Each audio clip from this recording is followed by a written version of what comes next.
Power Business Technology is proud to be a 100% independent, locally owned and managed Toshiba copier dealer. Local ownership cuts out the red tape, allowing ourselves to never be too busy to personally answer the call when our clients need us. Recognized for excellence in service execution, training, and customer service, we're proud to be named a Toshiba ProMasters Elite Dealer since 2021. Contact us today for all your business printing needs at 844-POWER-BZ. That's 844-769-3729, or visit us at powercopiers.com. Don't miss your chance to win tickets to the Sacramento Boat Show and Off-Road Expo March 6th through the 9th at Cal Expo, the largest outdoor recreation show in the market. Just go to SactownSports.com now for your chance to win. Hey, what's up? We're talking to Chad Hoblet of Hoblet Dodge, Chrysler, Jeep, Ram, and Woodland. What's happening, Chad, for the President's Day sales event? Get the presidential treatment and savings with up to $16,000 off MSRP on new 2025 Ram 1500 crew cabs. With over 400 new Ram trucks available, your truck is waiting at the Hoblet Ram Truck Center. $16,000 off MSRP on the new 2025s. That's not what I was expecting. We aren't trying to sell you last year's leftovers. When you need a good deal on the newest truck, Hoblet needs to be your first stop. Plus, check out the huge selection of certified pre-owned vehicles at the Hoblet Certified Pre-Owned Supercenter, with over 220 vehicles available and 40 under $20,000. Search, select, and save through their whole inventory at HobletDodge.com. Unbeatable prices, unbeatable selection. Nobody beats Hoblet, period. $16,000 total net savings on select new 2025 Ram 1500 after $9,000 factory rebates and $7,000 dealer discounts. Rebates include $2,000 Chrysler Captive bonus cash. Must finance through Chrysler. An on-the-job $500 upfit incentive. Must show business ownership and $500 upfit. 5% net savings. See dealer for details. KHD1 Sacramento, KYMX HD3 Sacramento. From the Power Business Technology Toshiba Studios. Sacktown Sports 1140. Feeding your passion for local sports in the afternoon. It's the Drive Guys with Kevin Gleason and Kyle Drake on your radio at 1140 a.m. Streaming audio at SacktownSports.com and the Sacktown Sports app. You can also watch the show on YouTube at Sacktown Sports 1140. Here are the Drive Guys with Kevin Gleason and Kyle Drake. Like most Kings fans, I couldn't sleep a wink last night. Had nothing to do with the Kings, what's going on. They got the Jazz tonight, where they go from here. No, I was worried, as the vast majority of Kings fans are, over the health of our guy, Kyle Drake. He was not able to attend the show yesterday because he had some issues with those golden pipes. He's back with us today, thank goodness, from San Francisco, Kyle Draper. What's going on? Hey, what's up? Hey, man, I tell you, I went on that epic rant the other day during our show. Then I called the game, and I woke up the next day, and my voice was a little hoarse. My throat was hurting. And so I got to take it easy, big fella. This is my moneymaker right here, Whitey. You know what I mean? I like the Price is Right models with the legs. That's their moneymaker. My voice is my moneymaker. So I got to take it easy, man. Mm-hmm. You might want to tell the boss next time when you're not going to be in, because he texted me like, "Where was Draper?" It's like, he was sick. So you might want to, I got to loop the boss into it. So I had your back. I sent him your text. I said, "Oh, he said he was sick," and then I realized, well, anybody could say that. So I sent him your text and everything. Well, the boss could have texted me too. How about that? And checked on me. You know what I mean? He could have been like, "Drapes, are you okay?" Who knows? I might have been on my deathbed or something like that. I didn't hear from him either. Thank goodness you weren't. Yeah. And by the way, we talked about this yesterday. Congratulations. Well, not congratulations so much as thanks for dropping the Yuba City in the Charlotte game Monday night. Got it in, baby. Yeah. I saw it. Man, come on now. It was smooth, too. It wasn't forced. You know what I mean? I had to wait for the correct moment, the right time. And I was proud of myself, actually, with that one, fellas. I was like, yes, I got it in. And Zach LaVine was on that kind of heater, too, right? So I had to give him some love. It was appropriate at that time. That was amazing, wasn't it? Was it 16 for 19, 8 for 9 on threes? I mean, we all knew something was coming, but wow, that was an incredibly efficient shooting night from City of Threes. Sacramento. Yeah, he was impressive, man. And it was effortlessly, right? Like it wasn't like he had to work hard for that. Like he was pretty smooth with it. And the thing I loved about it, man, he did it with a smile. Like, seeing Zach LaVine smile, I thought that was huge. I thought it was like, and I was telling somebody before we just went on air, like, it was a party out at that arena. And, the vibes were high. Yes. That one night, it was all positive. Other than the third quarter, that little stretch in the third quarter, of course. But for the most part, man, it was a party out there. You're right. Yeah. And I know if you tell people, wow, it was really hopping out there, people say, well, Kings fans are always like that. Yeah. But for a Monday night against Charlotte, Jay and I went over that yesterday. That place, the energy was incredible, Drapes. Yeah. And it's a reminder, Whitey, at least for me, that what you see on social media or hear on sports talk radio isn't always reality. You know what I mean? Because it was 17,000 and change out there that supported their team, excited for their team. There were some groans during that third quarter. I told you about that. There were definitely some groans. But on that day, in that moment, if you didn't go to that game and if you didn't watch the game, you would think, and all you listen to was sports talk radio or be online on social media, on Twitter and Blue Sky and all this, you would think, man, the Kings are wrecked, man. They're done. It's a doomsday scenario. And when you look at it, they're 2 games behind 6th spot right now. Considering the fact that they fired their coach, they traded their best player, they're 2 games behind the Clippers for 6th. I think they're in a good position right now. They're 10th, to your point, 2 out of 6th, 2.5 out of 11. So they're in 10th, but they're closer to the 6th spot than they are to the 11th spot, with the Suns continuing to reel. And then tonight, the schedule gods handing another one, it looks like, to the Kings, another opportunity. Markkanen, Collins, Sexton all out. Kessler questionable. So Drapes, I don't need to tell you, Kings must win tonight, and I'm pretty confident we will be lighting the beam. Are you? Yeah.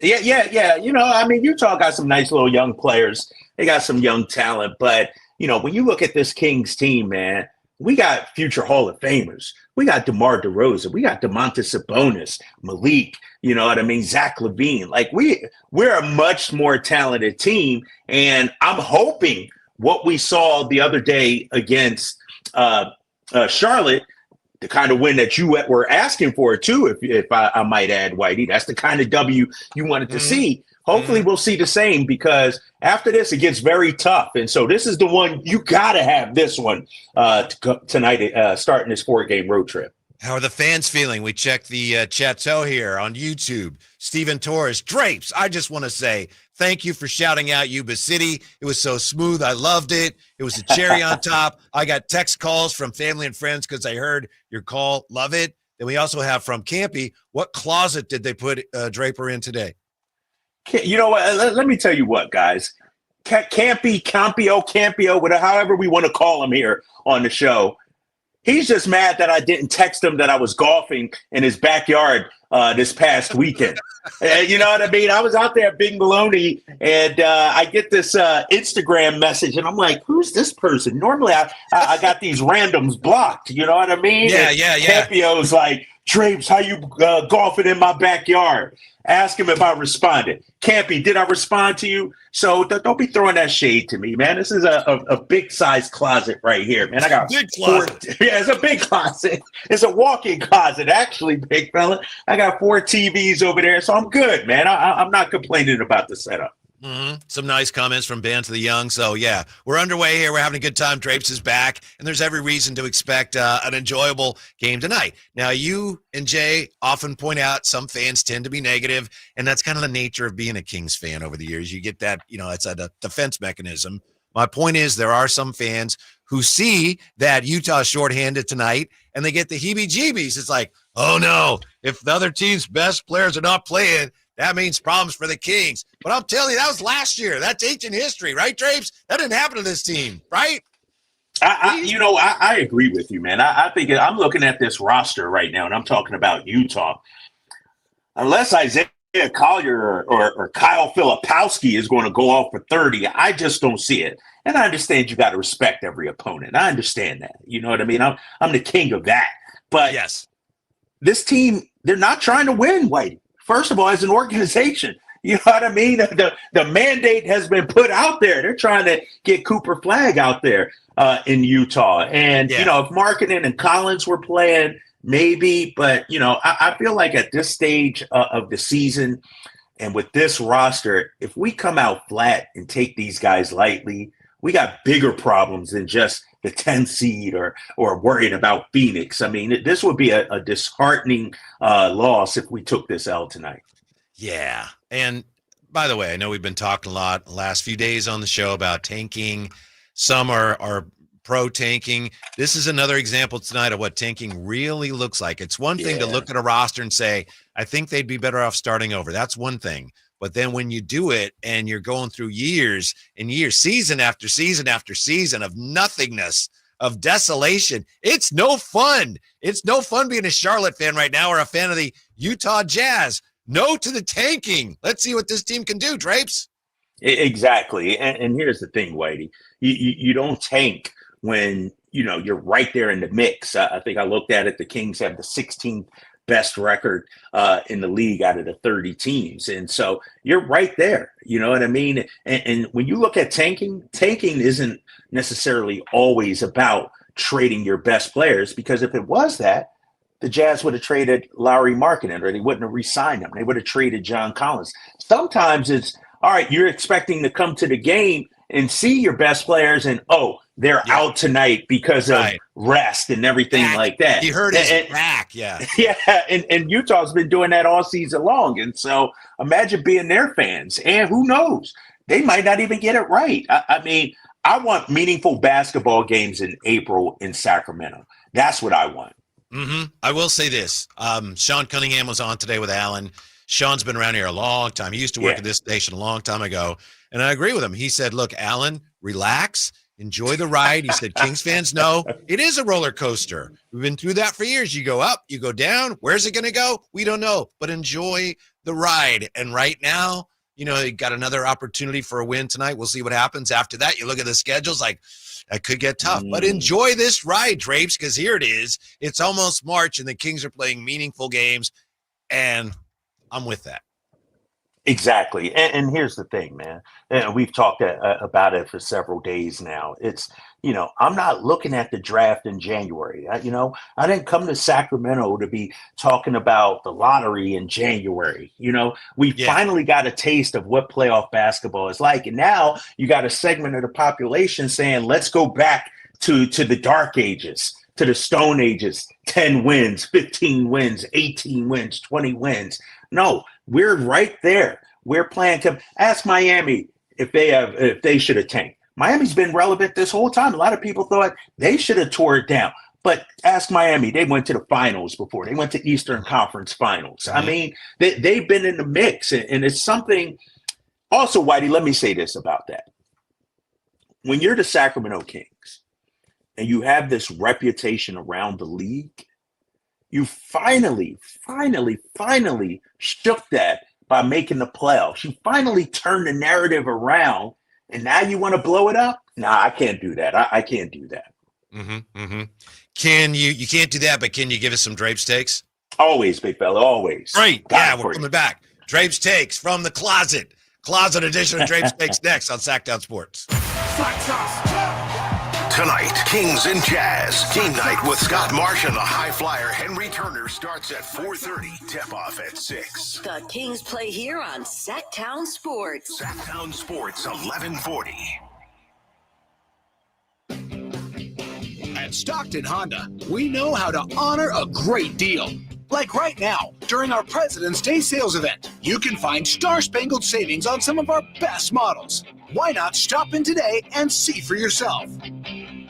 Save thousands with low APR financing and great lease rates on over 500 new Hondas at Stockton Honda. Anytime, anywhere, it's all here. StocktonHonda.com. All guests come to you from the Folsom Lake Honda Hotline. Folsom Lake Honda, your one-stop Honda shop. Sacramento's premier country music festival, Country in the Park, is coming back May 16th and 17th at Cal Expo with Bailey Zimmerman, Billy Currington, Cole Wetzel, Nate Smith, and more. You'll enjoy food trucks, rock walls, and a mechanical bull, line dancing, and more. Single-day GA tickets start at $52 at CITPFest.com. Country in the Park, May 16th and 17th with the California Army National Guard. Find out more at CITPFest.com.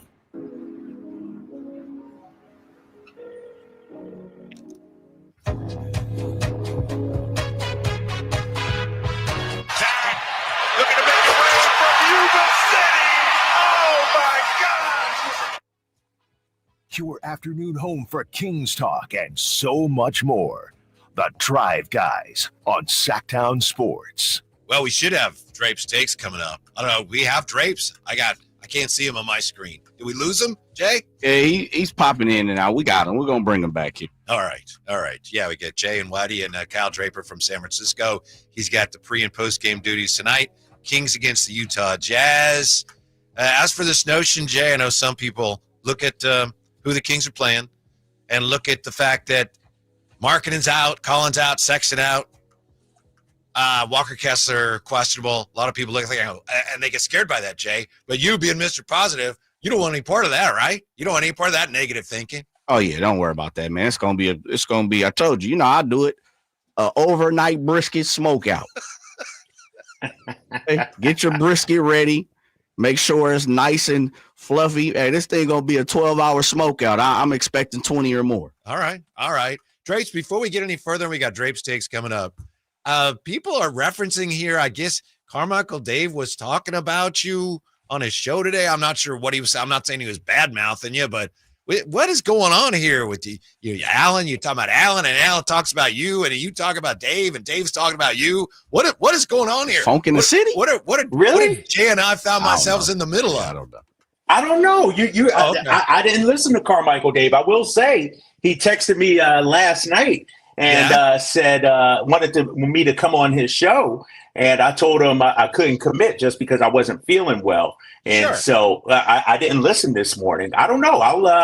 I'll do go on later this week or maybe on Friday or something like that. You know me. No. Next week. They being sneaky. I see what they trying to do. What they trying to do, on there this week too, right? Yeah, I was on. Did you call or they called you? I did call in, but I didn't go on the stream because I didn't want them to get credit. Oh, okay. Yeah. We'll do that next week, Drake. I'm the PR of the Drive Guy this week. I got where you going. That could be it.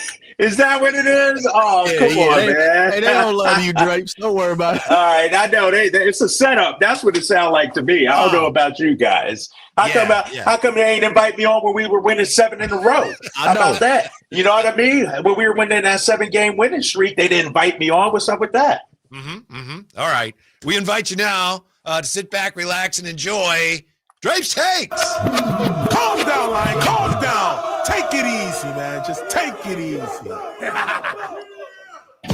All right, let me say this. Let me say this, Kings fans. I'm not going to go on a rant or anything like that.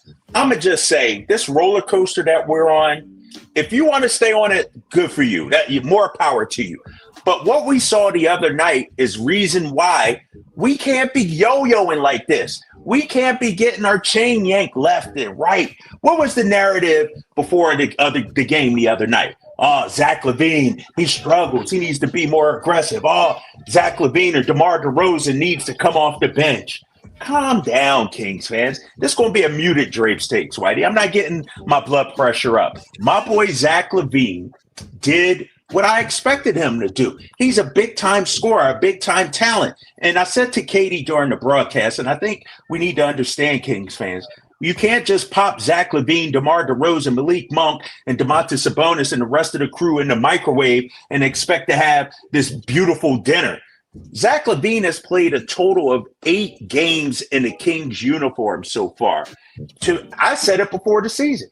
You need at least 15 to 20 games to fully evaluate where a team is. So far, this new iteration of the Sacramento Kings, they've only been together 8 games, even less when you throw in Valanciunas and LaRavia and Markelle Fultz. And so I think we need to give this team a little grace and understand time is of the essence. We're in a playoff push. But it's not as bad as a segment of Kings population is making it out to be. And when you look at the numbers too, Whitey, look at Zach LaVine's numbers, especially over the last 4 games.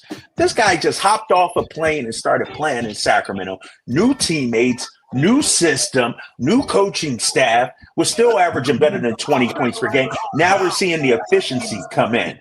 This roller coaster that we're on, Kings fans, we can't do it. Because you got to let it play out. 1 minute we look like a great team. The next we get blasted by the Warriors. That's NBA basketball. And I was happy to see Zach LaVine not only put up big numbers, but he did it with a smile. And most importantly, I thought calling this game the other night, Whitey, when Zach hit a few shots, his teammates started looking for him.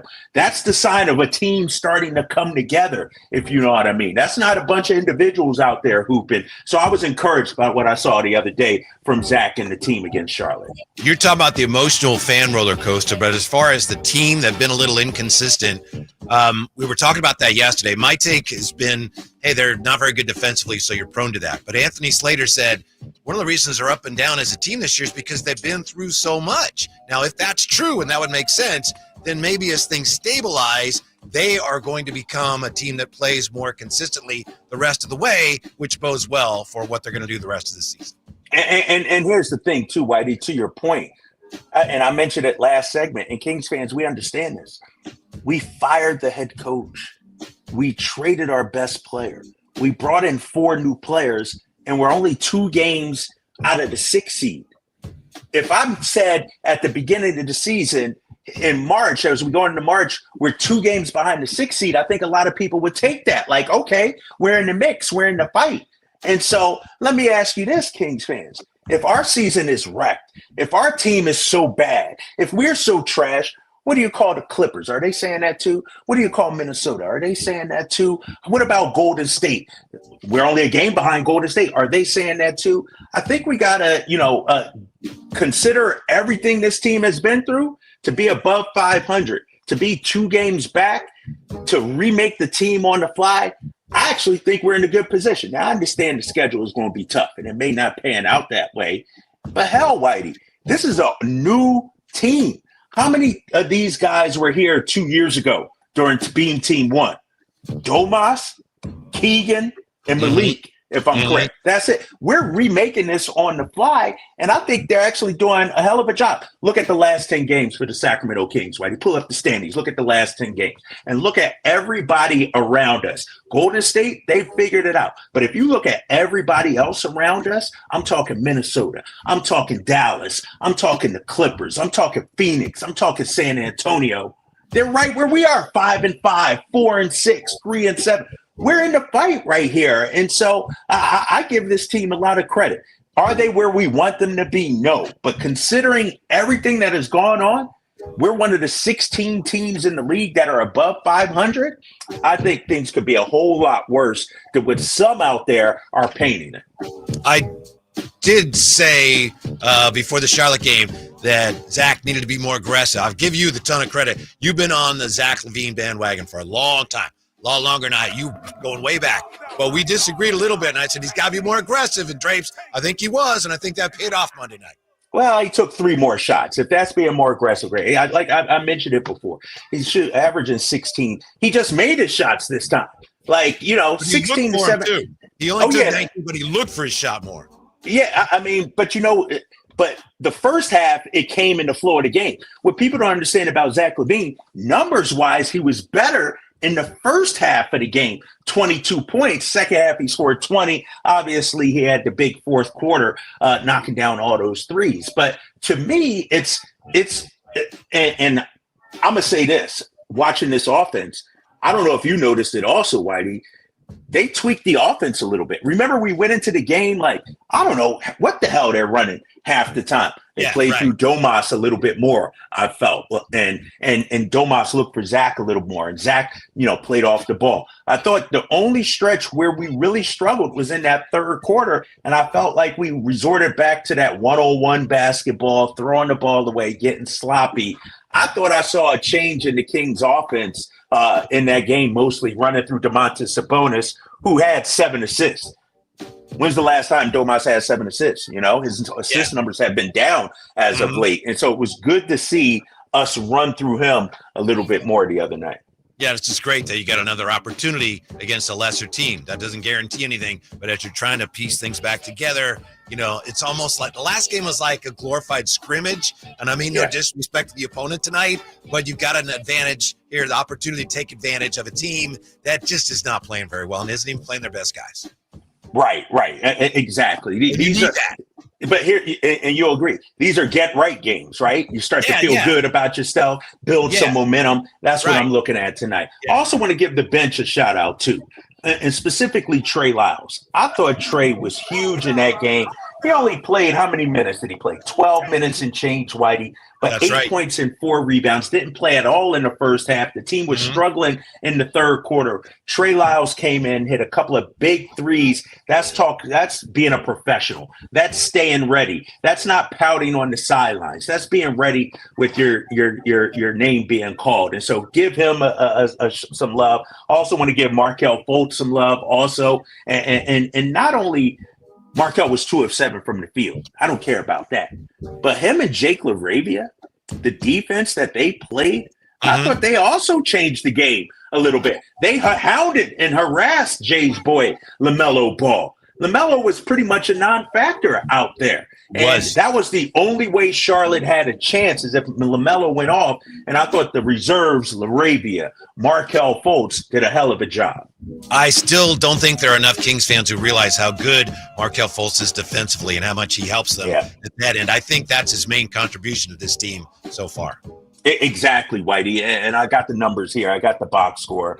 18 minutes. The dude had 3 steals in 18 minutes. That's pretty impressive, especially against LaMelo Ball, one of the premier guards out there. And so I'm encouraged by what I saw. But here's the thing, to your point, you did it against Charlotte. That's great. Now it got to become a habit, right? Now, tonight can't be no excuse. You got to come out there with the same offensive flow. 30 assists the other night, knocking down threes. Doug Christie says he wants to get up 50 threes, which is mind-blowing. I know you guys talked about it a little bit, but we got to see it tonight. It has to become a habit for this Sacramento Kings team to get where they want to go. 50 is crazy. 50 is insane. We'll talk more about that. But when he said that, I was like, wait, what? What did he say? So Right. We'll see. Yeah. All right, my guy. That's all I got. That's Drapes Takes, Jay. It's brought to you by Alsco Uniforms. Discover why it pays to keep clean with Alsco Uniforms. Luka beats his old team, but that's not the real story. We're back with that Drive Guys on Sacktown Sports. Looking to make a break from Yuba City. Oh, my gosh! The huge President's Day sale is on at Maida Chevy, Sacramento Silverado headquarters. Save $10,250 off MSRP after rebates on new half-ton Silverado LT after rebates with over 50 in stock. And Maida Chevy has one of the largest selections in the Sacramento area. $10,250 off new 2025 Silverado at Maida Chevy. Now that's big, huge. See them all at MaidaChevy.com. Together, let's drive. I'm George Washington, and I approved this message. Not available with special financing, leasing, some other offers. 5 to the South of Mustang 2011 or newer Chevrolet. High voltage live boxing action returns to the venue on March 8th as Uppercut Promotions presents Thunder Showdown 2. With 8 big fights, it's a night of great boxing action you won't want to miss. Thunder Showdown 2, coming March 8th to the venue at Thunder Valley Casino Resorts. Fight card subject to change. You know, when our old heater collapsed with a heavy sigh, we needed a new one in the worst way because it was very cold. There are so many HVAC companies out there, though. How do you choose? Well, a friend who just happened to come in here, by the way, recommended that we check out Lee's Air Plumbing and Heating at leesair.com, and I'm glad that we did that. Lee's Air Plumbing and Heating. They were ready to come out the day we called because they realized you must be cold. We appreciated that concern. They treated us with respect, from the person who answered the phone to the guys who installed our new HVAC unit, which is really amazing. So why choose Lee's? That's what it comes down to. They offer a 100% satisfaction guarantee. They get 4.8 stars on Google. So, yeah, a lot of friends recommend them. They've won awards with their service.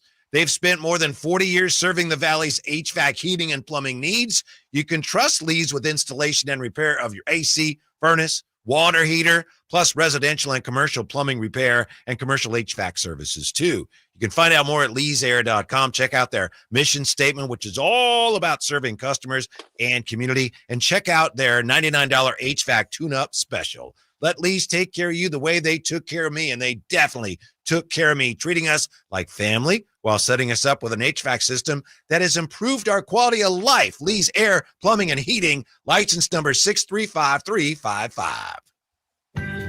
Listen for the Toyota Tahoe Report every Thursday, Friday, and Saturday with Johnny Mosley to get the latest weather conditions in Tahoe throughout this snow season. Brought to you by your local Toyota dealers. Toyota, let's go places.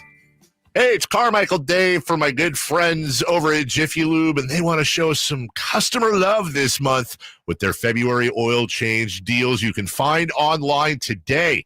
Visit jiffylube.com and find a service center near you to see these sweetheart deals. Get it? During the month of February. Here's what you do. Drive into savings at jiffylube.com today and let yourself save in the month of February. Tell them Carmichael Dave sent you. One ticket, two huge shows. The Sacramento Boat Show plus the Big RV Show. Multiple dealers discounting all the best brands. Hundreds of wakeboard boats, fishing boats, and pontoon boats. Acres and acres of travel trailers, fifth wheel, toy hauler, and motorhome. Plus ATVs too. Two shows, one massive event. The Sacramento Boat Show, plus the Big RV Show. March 6th through 9th at Sacramento's Cal Expo. Find discounts at twohugeshows.com. You've taken the first step, lift, and run to a fitter you. Now keep the momentum going at In Shape Fitness. Everything you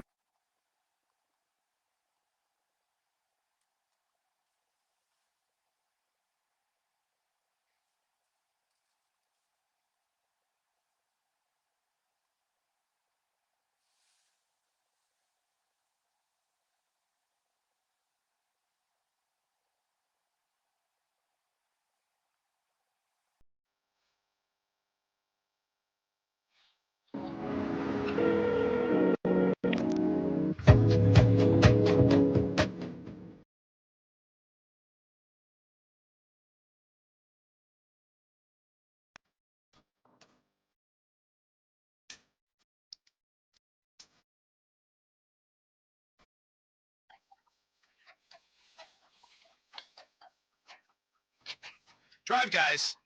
Game day. We got, of course, game night coming up at 4:30, a couple hours. So we got a little bit of a truncated show today because we've got NBA basketball. Kings against shorthanded, tanking Utah Jazz. The thing is, with tanking, this is a difficult part about it. The players don't tank. They can't go out and not try. As a team, you see guys here and there, they're not giving their full effort, whatever, but teams don't go out and like, all right, let's lose. But it's the organizations, and it's widespread, that tank by not putting their best foot forward. And so I don't know, maybe these guys that aren't playing for the Jazz, I'm sure they all have something wrong. Everybody this time of year in the NBA has a little ache or pain here or there. But when you're holding guys out, that's how a team really tanks. And Drapes, it's unfortunate. It's dreadful. And that's why the NBA has they've gone to the lottery system, and they've weighted the lottery. They're trying to discourage teams from the open tanking. But let's face it, the Jazz have been doing this for, 3 years in a row now. So opportunity for the Kings tonight. But as a basketball fan, I feel like the Kings are playing a team that's not even really trying tonight. It's unfortunate. It is unfortunate too, and here's the thing, not only for the Kings and their fans watching, but imagine if you're out there in Utah, right. Little Johnny wants to go to a game and see Larry Markkinen play, see John Collins play, and nope, those guys are out, and so it is, and is the NBA the only league that has this issue? No, baseball has had a lot of that the last few years. Have they really? Okay. Yeah, okay. Yeah. All right. I feel like, but in baseball, do they tank for a high draft pick or just they're cheap? You know what I mean? Is that the difference? Yeah, a little combo platter, right? It's just you got cheap organizations, It seems like there's this narrative, and maybe it's just, a revisionist history and I don't remember, but it seems like maybe it was the Sixers that started this, with the process or something like that. But it's like the best way to build a champion is to tank, and, honestly, it just doesn't work when you really look at the numbers and look at the success rate of teams who have actually tanked and won a championship. Who's the last team that actually tanked and won a championship, Whitey? Well, I think we talked about this. You could argue that Boston did, but they did it a long time ago.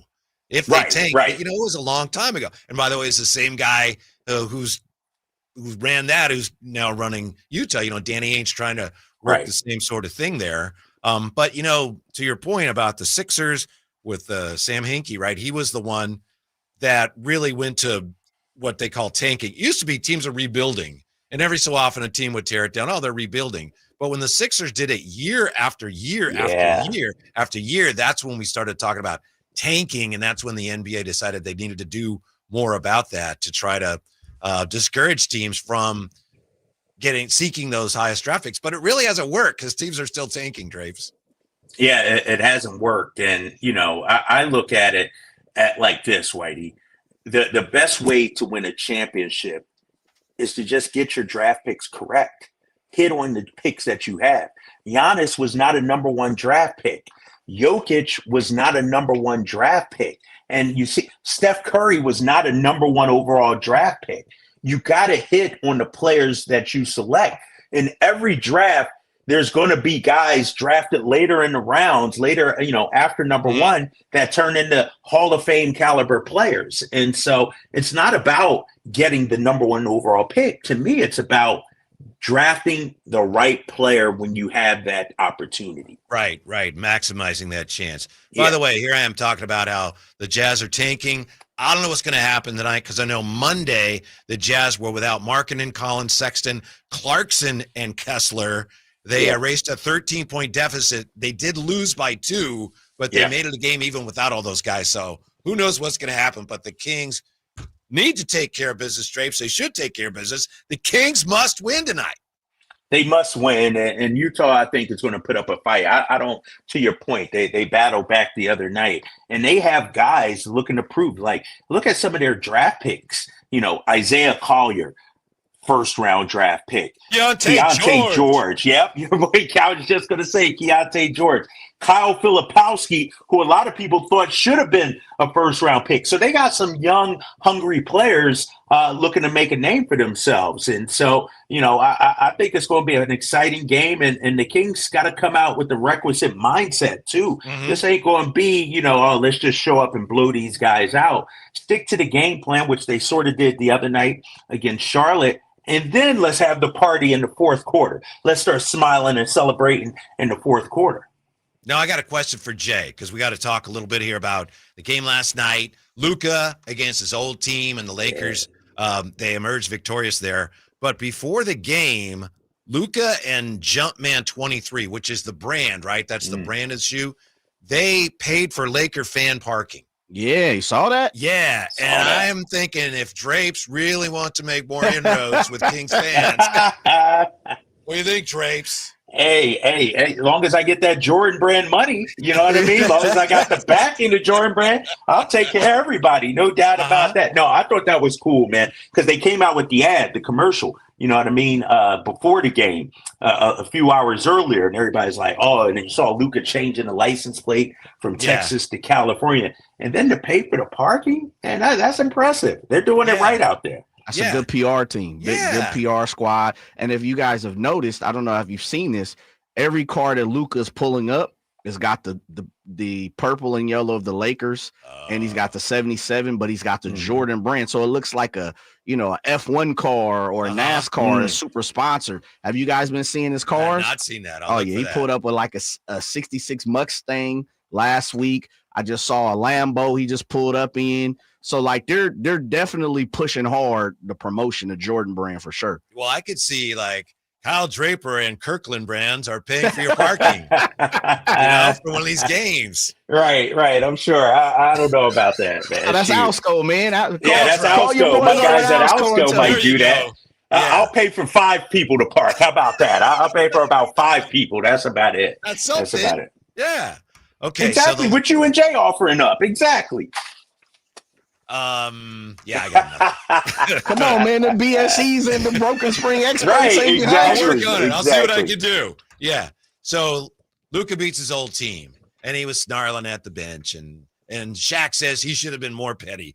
But to me, the real story there, as much as we love all that, pettiness and drama, the Lakers, Drapes, Jay, dear listener, Lakers have won 15 of their last 19 going back to mid-January. They're now in 4th place in the Western Conference. That's the story, and I don't like it. Whew. Yeah, they're a legit team. They've turned things around.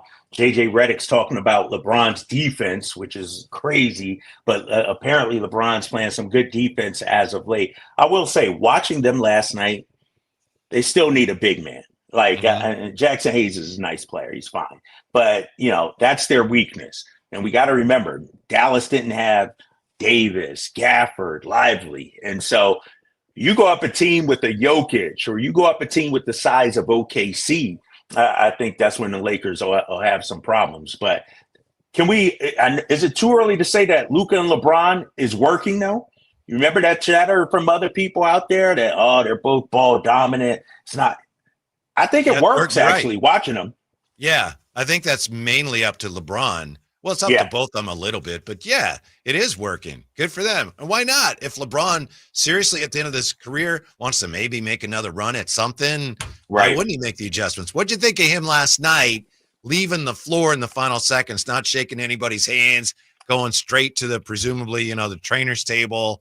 To me, initially I thought that's unsportsmanlike, but he's 40. He's got to take care of himself, right? He's got to get in there and get in a cold tub and get his massages and everything. And how about this? Do we really want our guys shaking hands all you know what I mean? It's business. We're trying to win some games here. It's on to the next one. And so I had no problem with it. When you're 40 years old, when you've got all the miles that you have on your body, like LeBron, and I know Luka shook other teammates' hands, but hey, if LeBron was dapping up Kyrie during the game, he did all that. And it's not the first time that he's walked off the court. He's an old guy. He's like, hey, I'm going to get that treatment right now. So I'm okay with it, man. Yeah, and you addressed this earlier, Drapes. We got movement now in the conference because now the Kings, they're still parked at 10th, but just ahead of them is Dallas. You're one game back at Dallas as they're sinking. The Clippers have lost 3 in a row. They're the 6th seed, so they're starting to fall back. The Warriors all of a sudden have won 4 in a row. We mentioned the Lakers have won 3 in a row. So we got, I think, more movement in the kind of the middle of the pack here than I thought we were going to get at this point. But a lot of that is because of that crazy, crazy trade deadline. Yeah, exactly. And a lot of teams are in it, man. That trade deadline gave Golden State some new life. I mean, they're 7-3 over their last 10. I'm looking at the standings right now. Dallas still believes. They actually put up a good fight, I thought, yesterday against the Lakers. And once they get AD back, they'll be formidable as well. Minnesota, remember, just had that great win over OKC. And so if you look at it, the Clippers are the team that's reeling now. They've lost 3 in a row. And so you got 5 teams separated by 2 games, Whitey, which is unheard of. 5 teams separated by 2 games. And I feel like they all feel their best basketball is ahead of them. And, looking at the Kings schedule, we got the Clippers coming up. We got Dallas coming up. We got Golden State. We got Phoenix, and so those are the head-to-heads that we got to win. We got to win tonight, no doubt about it. But we also got to win those head-to-head matchups against some of these teams. Yeah, the Suns now 4 games under 500. Maybe Kevin Durant is going to wish he had accepted that trade. When we come back, John Lynch at the Combine had some things to say today about Brock Purdy and Debo. And I know Drapes can't wait to hear what the 49er GM had to say. That's next, Sacktown Sports. Sherry, what have you done to your hair? What do you mean? Does it not look good? It doesn't look good. It looks freaking amazing. I can't believe how thick and healthy it looks. Oh, I must know your secret. No secret. It's hair volume from New Nordic. Hair volume, huh? Well, it certainly lives up to its name. Your hair has never looked so thick. It is gorgeous. I was so tired of having thin and brittle hair. Ugh, and the shedding. So I figured I'd give hair volume a try. Needless to say, I'm thrilled with the results. Hey, where are you going? I'm going to pick up some hair volume right now. My reunion's next month and I want my hair to look as good as yours. Hair Volume is the best-selling hair tablet in the world and one of many award-winning natural health products from New Nordic, the #1 supplier of dietary supplements in Scandinavia.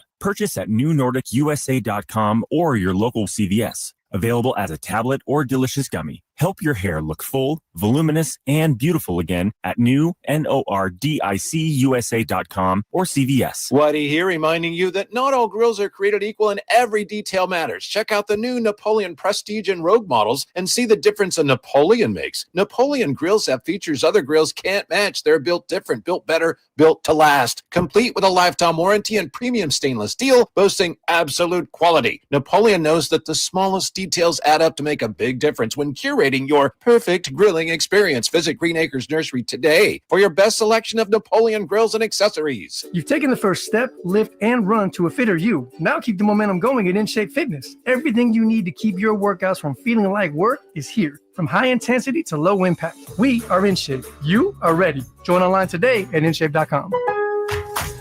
Lowe's knows that your business is built on speed and trust. That's why the Lowe's Pro Desk is here to get you what you need the moment you need it. We'll help you plan your project, calculate your materials, and pivot when your job takes an unexpected turn. And with our pro-only checkout and dedicated pro parking, you have what you need to tackle your job and be back on the job in no time. Just visit us at the Pro Desk. Lowe's knows pros. We help. You save. T-Mobile 5G home internet keeps getting better. Get our fastest connection loaded with benefits. Get T-Mobile's best home internet starting at $55 a month with auto pay and any voice line. Plus, Price Lock. We won't raise your rate on internet. Check availability at T-Mobile.com/home internet. Exclusions like taxes and fees apply. Guarantees regular monthly rate plan price of fixed wireless 5G internet data with qualifying service. After $15 bill credit with postpaid voice line plus $5 a month without auto pay with debit or bank account. Regulatory fees included for qualifying accounts. $35 connection charge applies. Speeds vary due to factors affecting cellular networks. Hi, I'm Justin Gingery. One of the most common questions I receive is what makes us different from other law firms. At Gingery, Hammer and Associates, we handle your case from beginning to end.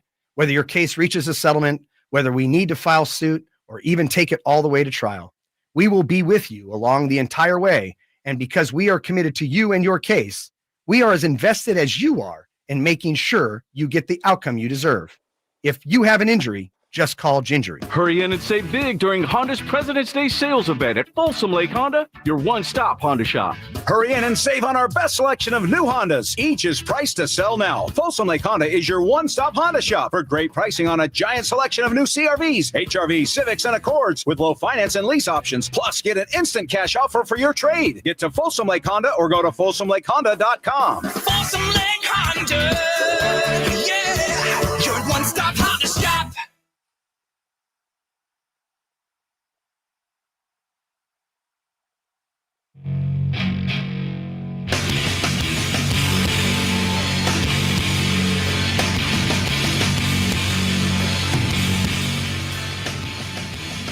Afternoon home for Kings Talk and so much more.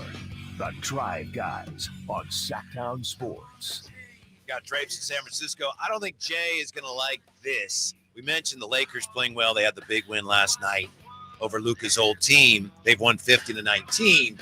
So one of the questions they have right now on ESPN is, I think Tim Legler's addressing, how does JJ Redick have the Lakers playing so well? How about that, Jay? I know when the Lakers got off to the quick start, me and Drapes were talking about what a good job Coach Redick was doing, and you weren't having none out of it. Pardon me. And now he's getting a lot of credit for how they're playing right now. Yeah, you know how it goes, fellas. They always gonna show love to the Lakers, no matter what. They could literally be in 12th place, and they'd be like, you know what? He's doing a great revamp job. They have to get rid of Anthony Davis, and this is his first year. You know how ESPN. They need the Lakers. Why do they love him so much? Because it's right next door. He's a former employee. Yeah, it's like this. If you move on to bigger and greater things, let's say you go get the coaching job at, I don't know. Yeah. You over there with Phantom, over at American River College and the Beavers. And me and Drapes is still here. Even if you go 5-25, we're gonna have you back. It's a rebuilding situation. Wait till he gets his guys in the table, in the door. We're gonna have his back. So that's what they doing. That's nice. He is doing a good job though, isn't he, Drapes? No, he is, man. And on, Drapes. Why, Jay? Come on, bro. They're fourth in the Western Conference. You got to give him some love. And but you know what coaching is a lot of times, fellas, and we see it here in Sacramento. It's getting the buy-in from your best players. And it was clear last year, and I'm not saying JJ doesn't know X's and O's, but LeBron and AD, when he was there, they were playing differently than they did with Darvin Ham. Let's call it what it is. They're more engaged. They're more locked in. And JJ's doing a hell of a job with the X's and O's also and the substitutions and all that. But effort goes a long way. And I felt last year the team sort of quit on Darvingham. I don't know how you guys felt about that. It just seemed like they quit on Darvingham. And think about it like this. JJ's LeBron's guy. If it doesn't work with JJ, that's a reflection on LeBron James. LeBron, this is your guy you wanted here. So, of course, LeBron is going to go all out and play hard as he can for his guy. Before we get to the 49ers here, a couple of comments on the text line, 339-1140, 1-800-920-1140 from the 916. Love Markelle. I think he's going to be much more impactful than anybody thought except me. They didn't put their name on it. But he is going to get opportunities here, right, Drapes? Yeah, and we saw it the other day. Even with Keon in, Markelle Fultz got an early call in that first quarter. You know what I mean? He was one of the first guys off the bench. It was Keon and then Markelle Fultz. And then second half with no Keon, Markelle Fultz was the first guard. And he does so many good things, man. And to your point, like the defense that he plays out there, you know, that's exactly what this team needs. Keon and him, they can cause some havoc out there at times on the floor. Our guy Ramsey weighs in, says Jake LaRavia didn't take a shot Monday night and was extremely effective. Ramsey also says Malik was extremely loose with the ball in that third quarter versus Charlotte. Here's the thing about our guy Ramsey.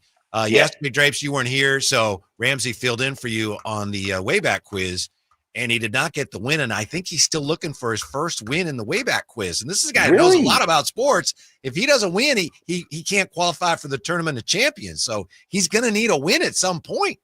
And that loss does not go on my record, right? It's not like a fill-in coach when Steve Kerr was out and Luke Walton won all those games. That doesn't go on my record, right? We're still looking at that. It's not clear. I don't know. What do you have on that, Jay? I ain't tripping. He don't need it on his record. He's got enough in the right-hand column to listen, enough L's already, huh, Jay? And I wouldn't want to kick nobody there when they're down sick, you know, anyway. So, yeah, that's my guy, man. Forrest asking here, did Draper shout out Yuba City because of me? That's from Forrest. Of course I did, Forrest. Forrest, the guy that brought the bracelet that my daughter's cheer squad was selling. Of course I had to give him a shout out for that. Thank you, Forrest. Yeah, and 530, somebody else from the 530. Drapes, love the Yuba shout out. Need an Auburn shout out for the next D3 people up here in the north. Love the Kings. So you're getting requests now. So okay. Anyway, all right. Yeah. I'm back on the call on Saturday in Houston. So I have to come up with something. I got to come up with something for that. Drapes, what do you make of the San Francisco 49ers, your favorite football team? We got some things going on with them today. John Lynch at the Combine. You know, people want to know what's going on with Brock Purdy. And John Lynch said, we have started negotiations. We're talking. We want Brock to be our quarterback as long as we're here. There's no guarantees that we get something done. But my experience has been when both sides are motivated, there's ample opportunity to do so. We've been able to do that. So there may be some haggling. But to me, all indications are they're going to get this done probably sooner rather than later. And rightfully so. I mean, I know I give Brock Purdy a lot of flack and everything like that, but he has not done anything that would make me think the Niners should go away from him going forward, especially in today's NFL where the quarterback position is so important.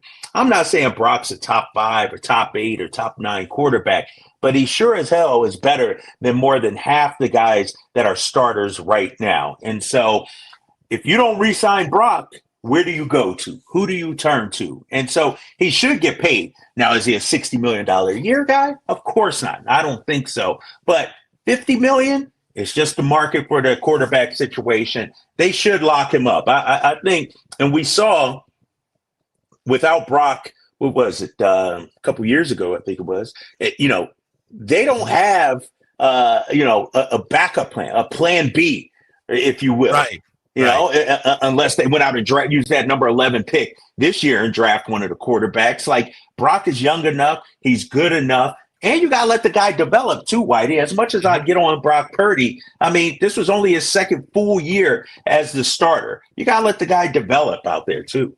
Did you hear that, Jay? That's on me. I left that opening for Drapes. He said, Brock Purdy's not top 5 or top 8 or top 9, but he's better than Yeah, so half the quarterback. So he basically said he's like the 14th best quarterback. Yeah, he did. And this is from a guy who had him right there, top 10 pretty much all season, even though it was number 10. Yeah. Now he's got my guy, Sweet 16. And he's down there. He got Brock Purdy could get a driver's license at this point, wherever Drake is ranking. Yeah. Are you good, Jay, with 55 for Brock? I like to be in that 50 to 50. I mean, that 45 to 52 range. Really? Yeah, but I mean, it's not going to get it done. But if you can pinpoint 50, I'll be happy. 55 doesn't matter. Who cares? It's not my money. Yeah, give them to him. Yeah. Yeah. Yesterday, Jay wasn't sure that the Kings are going to extend Keegan. So, I mean, we've been having some fun. Well, no, wait, say that right now. Hold on. What did you really say? What did you really say? I said, I think there's going to be a conversation that has to be had pretty soon when it comes to Keegan Murray. I fall in the middle of the fence. I think there are some fans who, and we saw examples of both. Some people believe if you pay him wherever he's slotted, and it sounds like, and I can't remember who it was it Wissinger? Who kind of put something out there? Okay, so Greg Wissinger. Like 4 for 112.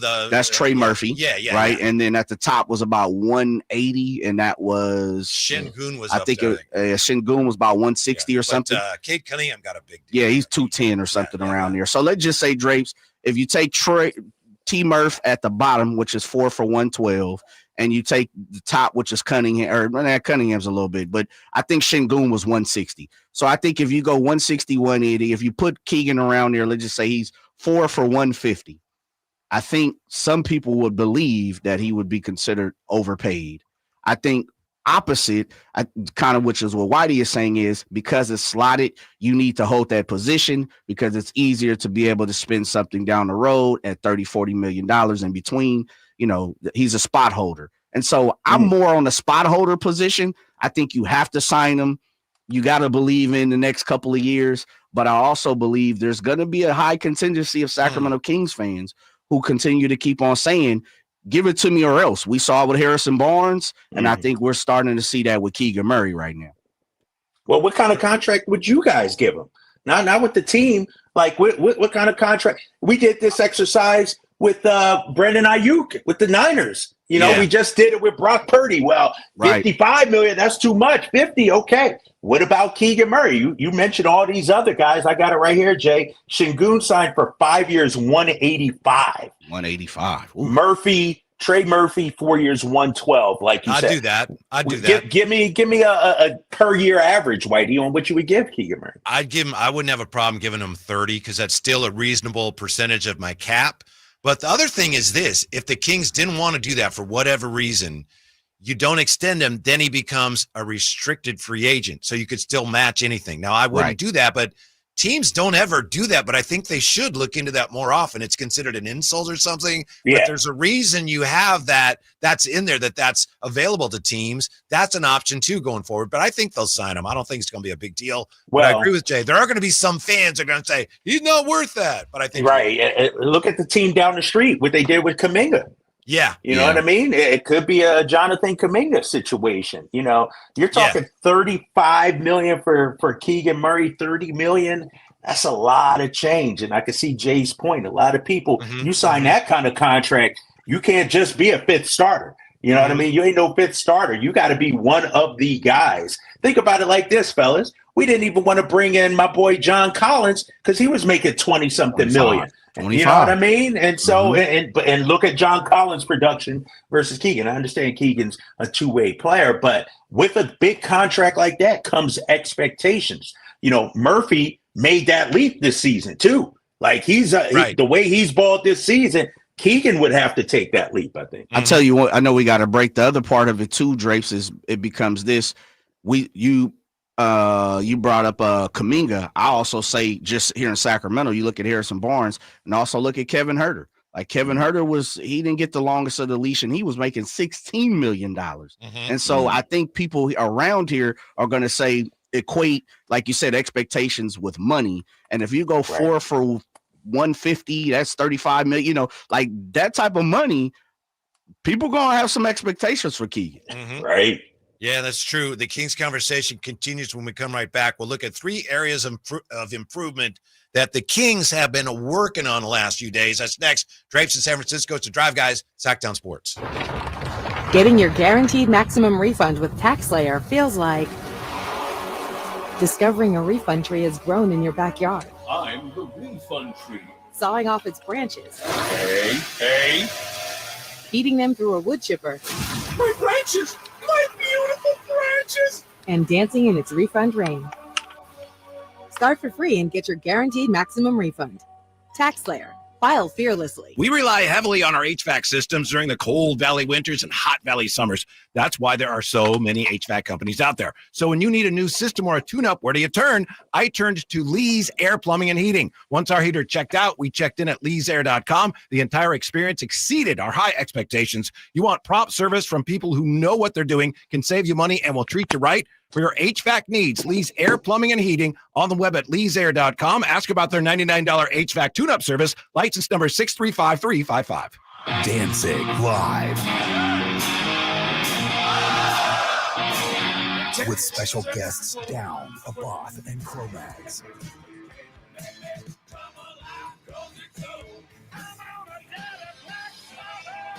Saturday, March 22nd, 6 p.m. The venue at Thunder Valley. On sale now. For tickets, visit ThunderValleyResort.com.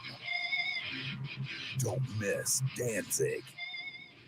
Power Business Technology is proud to be a 100% independent, locally owned and managed Toshiba copier dealer. Local ownership cuts out the red tape, allowing ourselves to never be too busy to personally answer the call when our clients need us. Recognized for excellence in service execution, training, and customer service, we're proud to be named a Toshiba ProMasters Elite Dealer since 2021. Contact us today for all your business printing needs at 844-POWER-BZ. That's 844-769-3729, or visit us at powercopiers.com.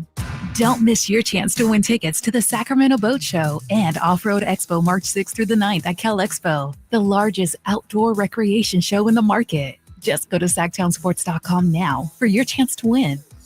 Finally, an easy way to find home improvement contractors. Just visit subcontractorsunited.com and simplify your search for home services professionals. From cabinets to windows, roofing to plumbing, Subcontractors United is an easy, simple way to find and hire a home improvement contractor. And you never have to give up personal information. So no harassing phone calls like you get from those other websites. SubcontractorsUnited.com is sponsored by D&D Cabinets and Savage Design. KHD1 Sacramento, KYMX HD3 Sacramento. From the Power Business Technology Toshiba Studios. This is Sacktown Sports 1140.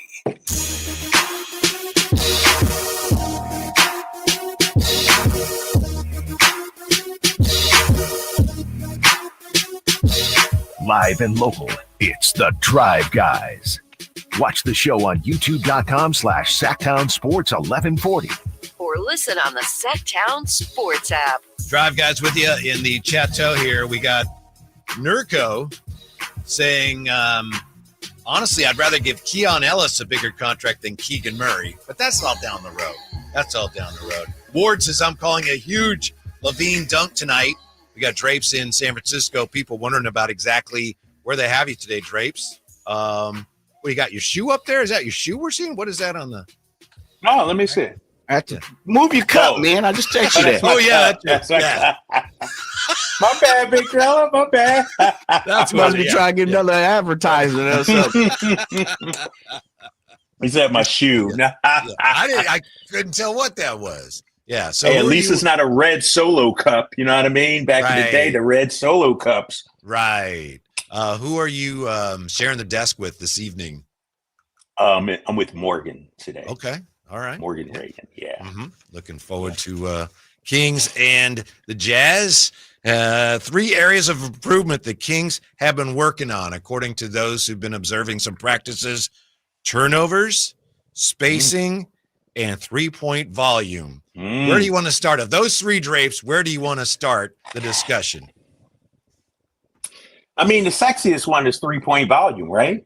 Yes, because it's insane. Yeah. The number Doug Christie spouted Monday, it's crazy. What is he talking about, Drapes?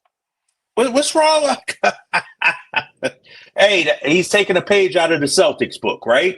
You know what I mean? The Joe Mazzulla and the Celtics, that's where they want to get to, that 53-point shot. Here's the thing, though, fellas. Do we have the guys to shoot 53s? Like, and I know DeMar is knocking them down as of late, but do we want DeMar taking 6 threes a game? Do we want, Keon Ellis to shoot 7? I don't know. Like, do we want Domas to shoot 5 a game? And clearly Doug wants them to shoot 50s a lot.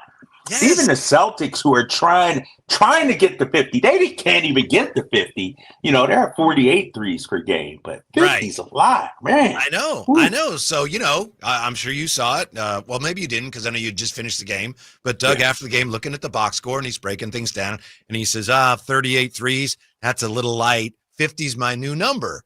And I just look around like, what? And Brendan asked him, like, how'd you arrive at 50? And he didn't really say. He said, there's some reasons why we want to do that.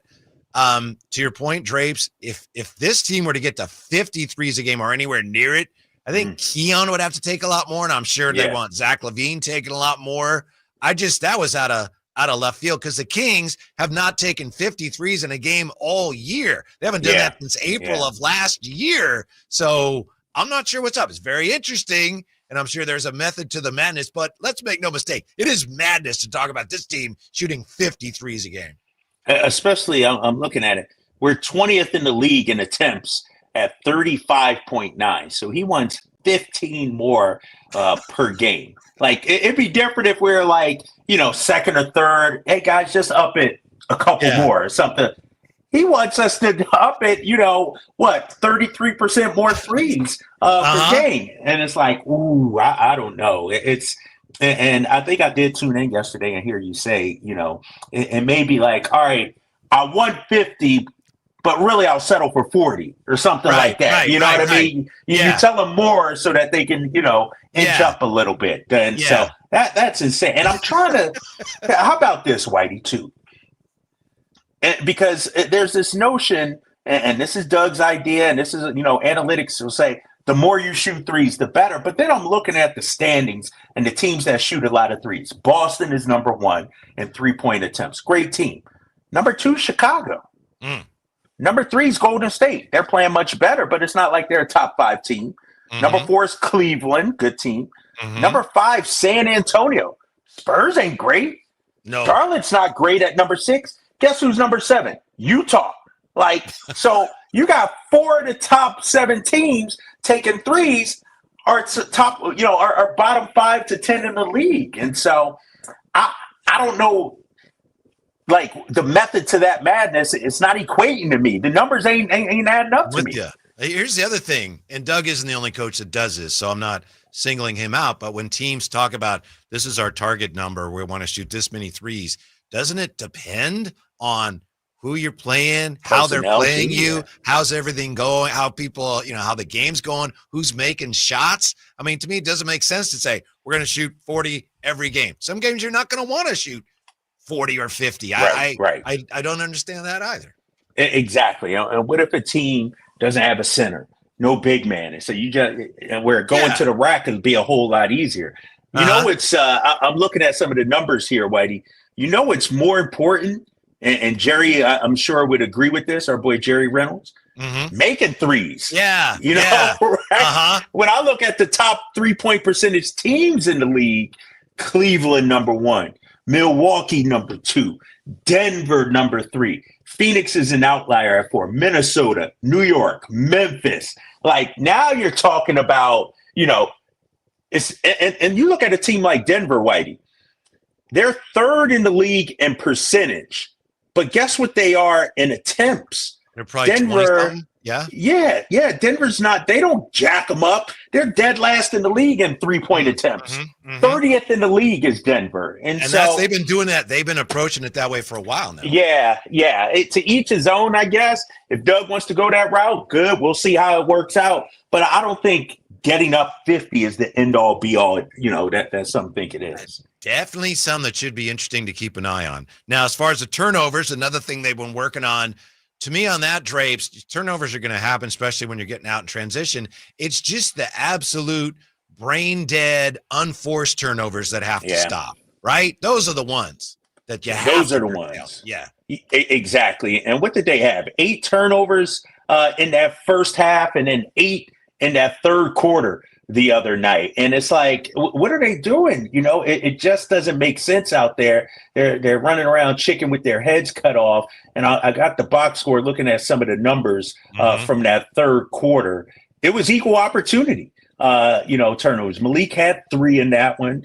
Markelle had 2. Zach had 1. DeMar had 1.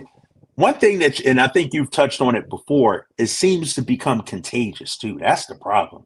When one guy is getting loose and goose with it, it seems like everybody starts throwing it around. And so, fortunately, they did a better job of that going forward in that fourth quarter where they only had 2 turnovers. But, man, this team isn't good enough to just be chucking it. It's not like they're the Warriors of yesteryear. Remember, the Warriors used to be a high turnover team. Yes, they did. Whitey, they were great defensively, though, too. Like, when you're not great defensively and you're turning the ball over, man, that's a recipe for a loss. Yeah, I know you said you have the box score there, so you have it right there. Domas had 4 and Malik had 5. And so that, stands out. But again, it's not just the number. It's some of the turnovers like Malik trying to throw the ball from the wing to the, the high post, just like, looping the ball in there. A pass that has no chance to ever get to the center. It's like, those are the things that are so easy to avoid. And Domas, I think he had bad just fumbling the ball turnovers and bad passes on consecutive possessions. Back to back. Yeah. So those, like we said, turnovers are going to happen. You can't really tell somebody, don't turn the ball over because you want to be aggressive. But those really sloppy ones, they'll just kill this team if they don't stop those. Yeah, and I think, the thing that's so frustrating about it, the Charlotte team isn't like they're a top 5 defensive team in the league. You know what I mean? And so, to turn the ball over 18 times the way you did the other night, it's disheartening, and then you're facing another team tonight, and the Utah Jazz got the numbers right here, Whitey. Dead last in defensive rating, dead last in deflections, dead last in steals. So there's no reason why you should turn the ball over tonight, Sacramento Kings. Right. Then the other thing is the spacing, which we understand when you're adapting to new players and you're working in some new offensive principles, that's going to get a little clunky. But to me, that's a pretty easy fix, Drapes, especially if I'm going to shoot 53s. That's going to take care of a lot of my spacing issues because everybody's going to be spread out beyond the arc. And here's the thing, too, with the spacing issues. You got guys like DeMar DeRozan that's used to operating inside the 3-point line. So it's going to take some time, even Zach LaVine to an extent also. And so, that to me is more of a thing that takes time, drilling it into their head, becoming used to it, used to each other as well. And I agree with you that'll be the one thing that's probably easiest to take, to fix, if you will. Coming up, we're going to talk to the Jazz TV analyst. He was a high pick in the NBA years ago, played a long time in the NBA, Thurl Bailey. And I'll tell you, the Jazz are so shorthanded. We'll find out whether Thurl Bailey will be suiting up for the Jazz tonight when he joins us next. It's a Drive, guys, on Sacktown Sports. Tonight, Kings and Jazz. Game night with Scott Marsh and the high flyer Henry Turner starts at 4:30. Tip-off at 6. The Kings play here on Sacktown Sports. Sacktown Sports, 1140.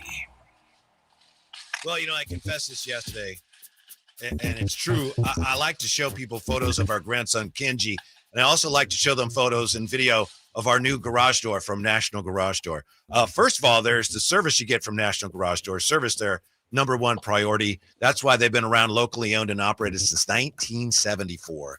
Installation, removal of the old janky door was done very quickly and efficiently. The opposite of how the old door was working. It was not efficient. It was not quiet. Our new door, quality Rainier brand garage door, it's great. Looks great, whisper quiet, huge upgrade from our old door in functionality and appearance. Now, maybe you don't need a new garage door. National Garage Door is a place to call, 916-638-4554, whether you need a door replacement or just a repair. They are the region's BSE Broken spring experts. Why would you call anybody else? National Garage Door, ready to solve your garage door problem, whatever it is. A new garage door is a great, easy way to upgrade your home roster. Whatever your garage door needs, replacement, repair, emergency service, you need National Garage Door, 916-638-4554. National Garage Door. At Stockton Honda, we know how to honor a great deal. Like right now, during our President's Day sales event, you can find star-spangled savings on some of our best models. Why not stop in today and see for yourself? Save thousands with low APR financing and great lease rates on over 500 new Hondas at Stockton Honda. Anytime, anywhere, it's all here. StocktonHonda.com. Someone had a birthday. Yep, 50. Can't believe it. 50 years of wisdom. Great segue. We have health news, a CDC update. Pneumococcal vaccination is now recommended for adults 50 or older. Says here, we're over 6 times more likely to be hospitalized with pneumococcal pneumonia than adults under 50. I don't love those odds. Same. Look what I found. Pfizer's Prevnar 20 is proven to help protect adults against pneumococcal pneumonia and invasive pneumococcal disease in just 1 dose, and millions have already gotten it. Continued approval may depend on a supportive study. Don't get Prevnar 20 if you have a severe allergy to its ingredients. A weakened immune system may lower your response. Common side effects include injection site pain and swelling, fatigue, headache, muscle, and joint pain. For full prescribing information, please call 1-855-213-2138. Visit Prevnar20.com or talk to your doctor or pharmacist. I'm on Prevnar20.com now, scheduling my appointment. Good idea. And happy 50th. No two people learn the exact same way. So how did Babbel become the award-winning language learning app? We thought of you, all of you. Take Sierra. As a visual learner, she uses Babbel's wordplay videos. Today I'll share a quick lesson on shopping in French. Merci beaucoup. Keith is a be in the room with real people kind of learner. So he loves the live online classes with our language experts. Okay, class. Vos está pronto. Estamos prontos. However you learn, Babbel makes it easy. Try Babbel for free at Babbel.com. Babbel.com. Shopping with your parents can be embarrassing. Why would they sell jeans with holes in them? I'm going to speak to the manager. Mom! That hoodie is giving. You should get it. YOLO. Thanks to the Chase mobile app, your kid can shop independently while you keep an eye on their spending. So you can go from we can be twinsies to how was shopping? Saw you stayed on budget. Thanks, Mom. Freedom for kids, control for parents. That's family banking from Chase. Account subject to approval. Chase mobile app is available for select mobile devices. Message and data rates may apply. JP Morgan Chase Bank N.A. member FDIC. It's a myth to think you don't play golf well enough to get fitted for golf clubs. The professionals at the Hagen Oaks Player Performance Studio would argue that playing the game with golf clubs properly fitted to your body and swing characteristics is the best way to improve your game and have more fun on the golf course. With a professional staff of fitters, all the major brands of equipment, and cutting-edge technology featuring TrackMan, the indoor-outdoor Hagen Oaks Player Performance Studio is worth a look. See for yourself. Fulton Avenue at the Cap City Freeway. Schedule your fitting at 916-808-2531. 808-2531.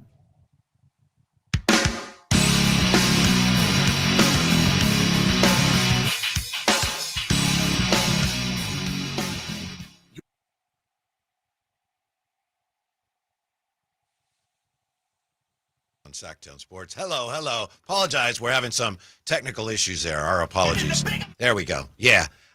You know what? Our next guest here was a member of one of the most famous college basketball teams of all time. We got March Madness coming up. He was the leader of the 1983 NC State Wolfpack. Then he was drafted 7th in the NBA draft, went to the Jazz, played 10 of his 12 seasons with the Jazz. He's now a Jazz TV analyst. Thurl Bailey with us. How are you today, Thurl? Good, guys. How are you guys doing? We're doing fine. Thank you so much for your time. We were just wondering here, given how shorthanded your team is, Thurl, is there any chance you will be suiting up for the Jazz against the Kings tonight? I'm working on a deal right now where if I could stay on one side of the court, as long as I don't have to run, I'm good. It'd keep me on offense or defense, whatever you want. Hey, what's up, Thurl, man? It's Kyle Draper, man. Thanks for jumping on with us. What's up, my guy? Big game, obviously, for us tonight. My co-host there mentioned some of the injuries you guys got and guys being out. Tell me about your young guys, though. They seem to still be playing hard. There seems to be some bright spots. Who should we look out for tonight?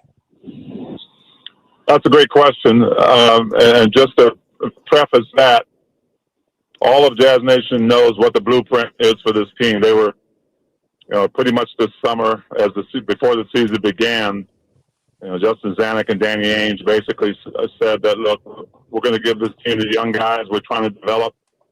We've got all these assets. We're trying to build something here in the next 2 to 3 years that we can compete in the playoffs and potentially get to the finals. So with that, you talk about rookies. Cody Williams, for instance, is a rookie that really has some great basketball talent, some great basketball DNA. Obviously, his brother plays for the Oklahoma City Thunder, and Jalen. But these kids have really shown some progress. I think probably the one that has shown the most is Isaiah Collier out of USC. I mean, he's a pure point guard, and he's leading all rookies right now in assists, and he's like top 8 right now in the league in assists. So he's really figured out the NBA game, the speed of it. He's learning how to use his speed. So I'd say keep an eye on him because he's really learned how to set the table for his teammates, but also get his. And I'd say Kyle Filipowski has really come a long way. I thought that he was a little hesitant trying to get adjusted, from Duke to the NBA style game, but I think he's figured it out. He's not overthinking things. Had a really good game the other night. And, at 6'9", 6'10", to stretch the floor and be a good passer. So I think those two are really at the top of my list, Kyle and Zay, to keep an eye on tonight. That's Thurl Bailey, a longtime NBA player, now a Jazz TV analyst. Thurl, I know when you were drafted about as much for your character as your basketball ability, and you were kind of on the ground floor of the Jazz building that culture that took them eventually to a couple of finals. My question is, how difficult is it for Will Hardy and Danny Ainge and the coaches to go about building a culture with these young players when the team is not in position to win a lot of games? Well, I think it's got to be tough for them, but the bottom line is you got to get buy-in and understand this. The buy-in really has to come from the veterans, right? Because if I'm John Collins, if I'm Colin Sexton, Jordan Clarkson, I understand what you're saying about the blueprint and teaching these young guys. I think Will Hardy put it best when he said, pups can't raise pups. So we got to have some of these older guys to buy into what we're doing, but also think about their value, right? If I'm a vet, if I'm John Collins, I want to play. I want to get my value up. Who knows what's going to happen in my future? So it's really been fun to watch Coach Will Hardy communicate with all these players because if something's wrong, it's coming out of the locker room, right? It's hard to keep unhappy players from bringing it outside. But there's really been none of that here. I would tell you if there really hasn't been any of that. I think these guys have really understood what it means to go out every single night and play your best. But the direction of this organization, Will Hardy has been able to, and it's tough for a head coach as well because you want to win. But I think, seeing the progression of these young players, I think the culture is starting to develop, and it's hard to say what what this team's identity is right now because they're so young. But I believe we've seen a lot of good things come out of what they're trying to build here. Hey, Thurl, we had the trade deadline a few weeks ago, and I expected Danny to be extremely active. You talked about some of the veterans, John Collins, Clarkson, Sexton, those guys, but they stayed on the team. How did that resonate in the city, and how do you think those guys handled making it through the trade deadline? Look, there's always going to be some frustration on the fan side because, fans, they want a winning team, and one day they want to get closer to a championship that's never been here. But they're very astute. They understand that there's patience. Nobody likes the construction until the project's done and everything's looking on the up and up. But Danny and Justin have really been candid about if there's something out there that they really like, they're not going to be afraid to pull the trigger on it. They help facilitate a few trades, but until they see something that really is going to fit within the future of what they're trying to do here, they're not going to do anything crazy. Mm-hmm. That's Thurl Bailey with us, Jazz TV analyst. Thurl, obviously you're focused on your team, but what do you think of the Kings' new roster? What was your reaction to the trade of De'Aaron Fox? You know, I think everybody kind of has their own personal opinion. My focus is obviously on the Jazz for the most part, but I'm aware of what's going around in the league. I think we all were shocked. We were really shocked on the AD Luka trade. Yeah. But as a player, I think you look at a system long enough and you wonder, if the pieces that they've had that they've gone with for a while are going to make. There's a saying: you can't keep doing the same thing and expect a different result. Mm-hmm. And I think this is a very impatient league, and I think obviously De'Aaron Fox is a great player, but when you look at this league, teams are trying to make moves, and I think one of the things that Sacramento's working on right now is their chemistry, because when you make moves like that, the chemistry changes. Mm-hmm. And so, Sabonis has a different look now. Now that you've got, a legitimate scorer on your team, things changed. And, you've got Beal, you've got guys who've been there before. So I'm interested to see the long-term effect with the Kings, but I don't think they took a step down. Thurl Bailey joining us. Thurl, we were talking earlier about Doug Christie saying he wants this team to get up 53 pointers a game. 50. Now you play 53s a game. What do you make of the 3-point shot and teams really diving in on that? I believe Utah's up there as well, trying to get up a lot of threes as well. What do you make of that? Well, I think we're at that stage in the era of basketball where the threes are just vital in this game. Yeah. Surprising to me. Thurl, do you remember how many threes you took in your career? I have it right here. You played. I could probably count them on both hands and both feet. It wasn't that many. And 35. All of them were probably when the shot clock was going down. Yeah, I had to get it up there. You took 35 in your whole career, 12 years in the NBA. And now we're talking about the Kings taking. Tom didn't like the three. Yeah.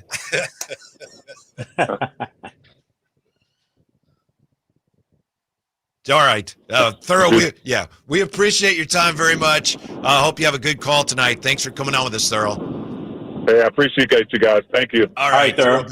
Yeah. How about that, Drapes? In his whole career, 35 threes. He was 4 for 35. And what's that? That's like 3 games worth now for one player. Steph Curry gets that up in about 2 games now, which is crazy. Yeah. One year he went nuts and shot 8. That was for the whole season. So, we'll get back to that conversation. DC wants the Kings to shoot 53s. When was the last time the Kings did that? We'll look at that when we come back to Sackdown Sports.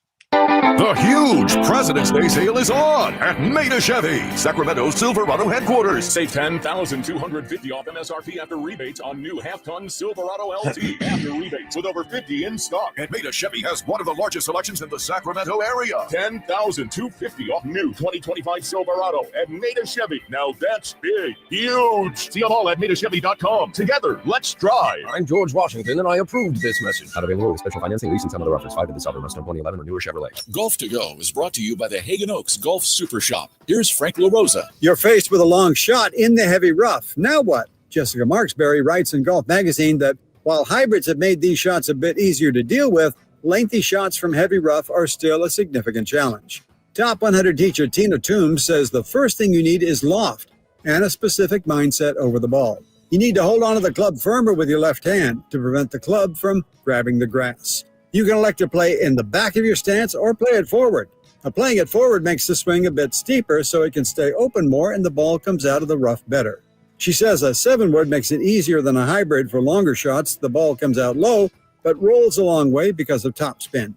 And if all else fails, she says bailing out is an option too, and there's no shame in taking your medicine to avoid compounding your initial error. If you're really not sure, take your 9-iron and get it out. Don't risk topping it and leaving it in the rough. Good luck out there. That's your Golf to Go. I'm Frank LaRosa. Hey, it's Carmichael Dave for my good friends at American Energy. It's cold, and American Energy wants you to stay warm and make sure your system's operating safely. Here's the deal. A $49 tune-up inspection, which is regularly $119. That's a full safety and duct inspection. But guess what? If your system's over 10 years old, the tune-up is on them. That's right. It's free. Give them a call right now. $50 off your first recommended repair. And if you need a new furnace, half off the price of a new unit. Oh, by the way, breaking news. They're hiring right now. Here's the deal. They'll train you. Full benefits, generous incentive-based pay. Just call today for more details at 916-520-9990. That's 916-520-9990. Not only great deals from American Energy, but possibly a new career for you. Check them out at theaeway.com for an instant quote and tell them Carmichael Dave sent you. Call 916-520-9999 now. Finally, an easy way to find home improvement contractors. Just visit subcontractorsunited.com and simplify your search for home services professionals. From cabinets to windows, roofing to plumbing, Subcontractors United is an easy, simple way to find and hire a home improvement contractor. And you never have to give up personal information. So no harassing phone calls like you get from those other websites. Subcontractorsunited.com is sponsored by D&D Cabinets and Savage Design. Lowe's knows that your deadlines don't change, even when your job does. But with Lowe's Buy Online, Pick Up in Store, we'll help you adjust on the fly. And when you absolutely can't leave the project, we can deliver to your job site as soon as same day. Lowe's knows pros. We help, you save. Valid on eligible in-stock orders and select zip codes placed by 2 p.m. for same-day delivery by 8 p.m. Subject to driver availability. Fees vary based on purchase. More terms apply. See Lowe's.com/same-day delivery for details. With Progressive's Name Your Price tool, you get coverage options based on how much you want to pay for car insurance. And then you decide how to spend the rest of your money because you're in charge. And right now, you're going to pay for groceries. But you decide what groceries. Just keep in mind you're running out of dishwashing soap. But you decide if you're going to buy that. Just those dishes won't clean themselves, will they? Remember, with Progressive's Name Your Price tool, we'll help you find coverage at a fair price. And then you're in charge.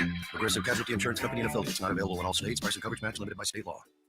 Congratulations on taking the first step, lift, and run to a fitter you. Your next challenge? Keeping the momentum going. At InShape Fitness, we have everything you need to keep all those reps from getting repetitions. From more studio classes than you can kick up your heels at, to our turf and functional areas. If InShape had a middle name, it would be there's more than one way to tone a muscle, which is a bit of a mouthful. So we usually leave that out when we introduce ourselves. We are InShape. You are ready. Join online today at InShape.com.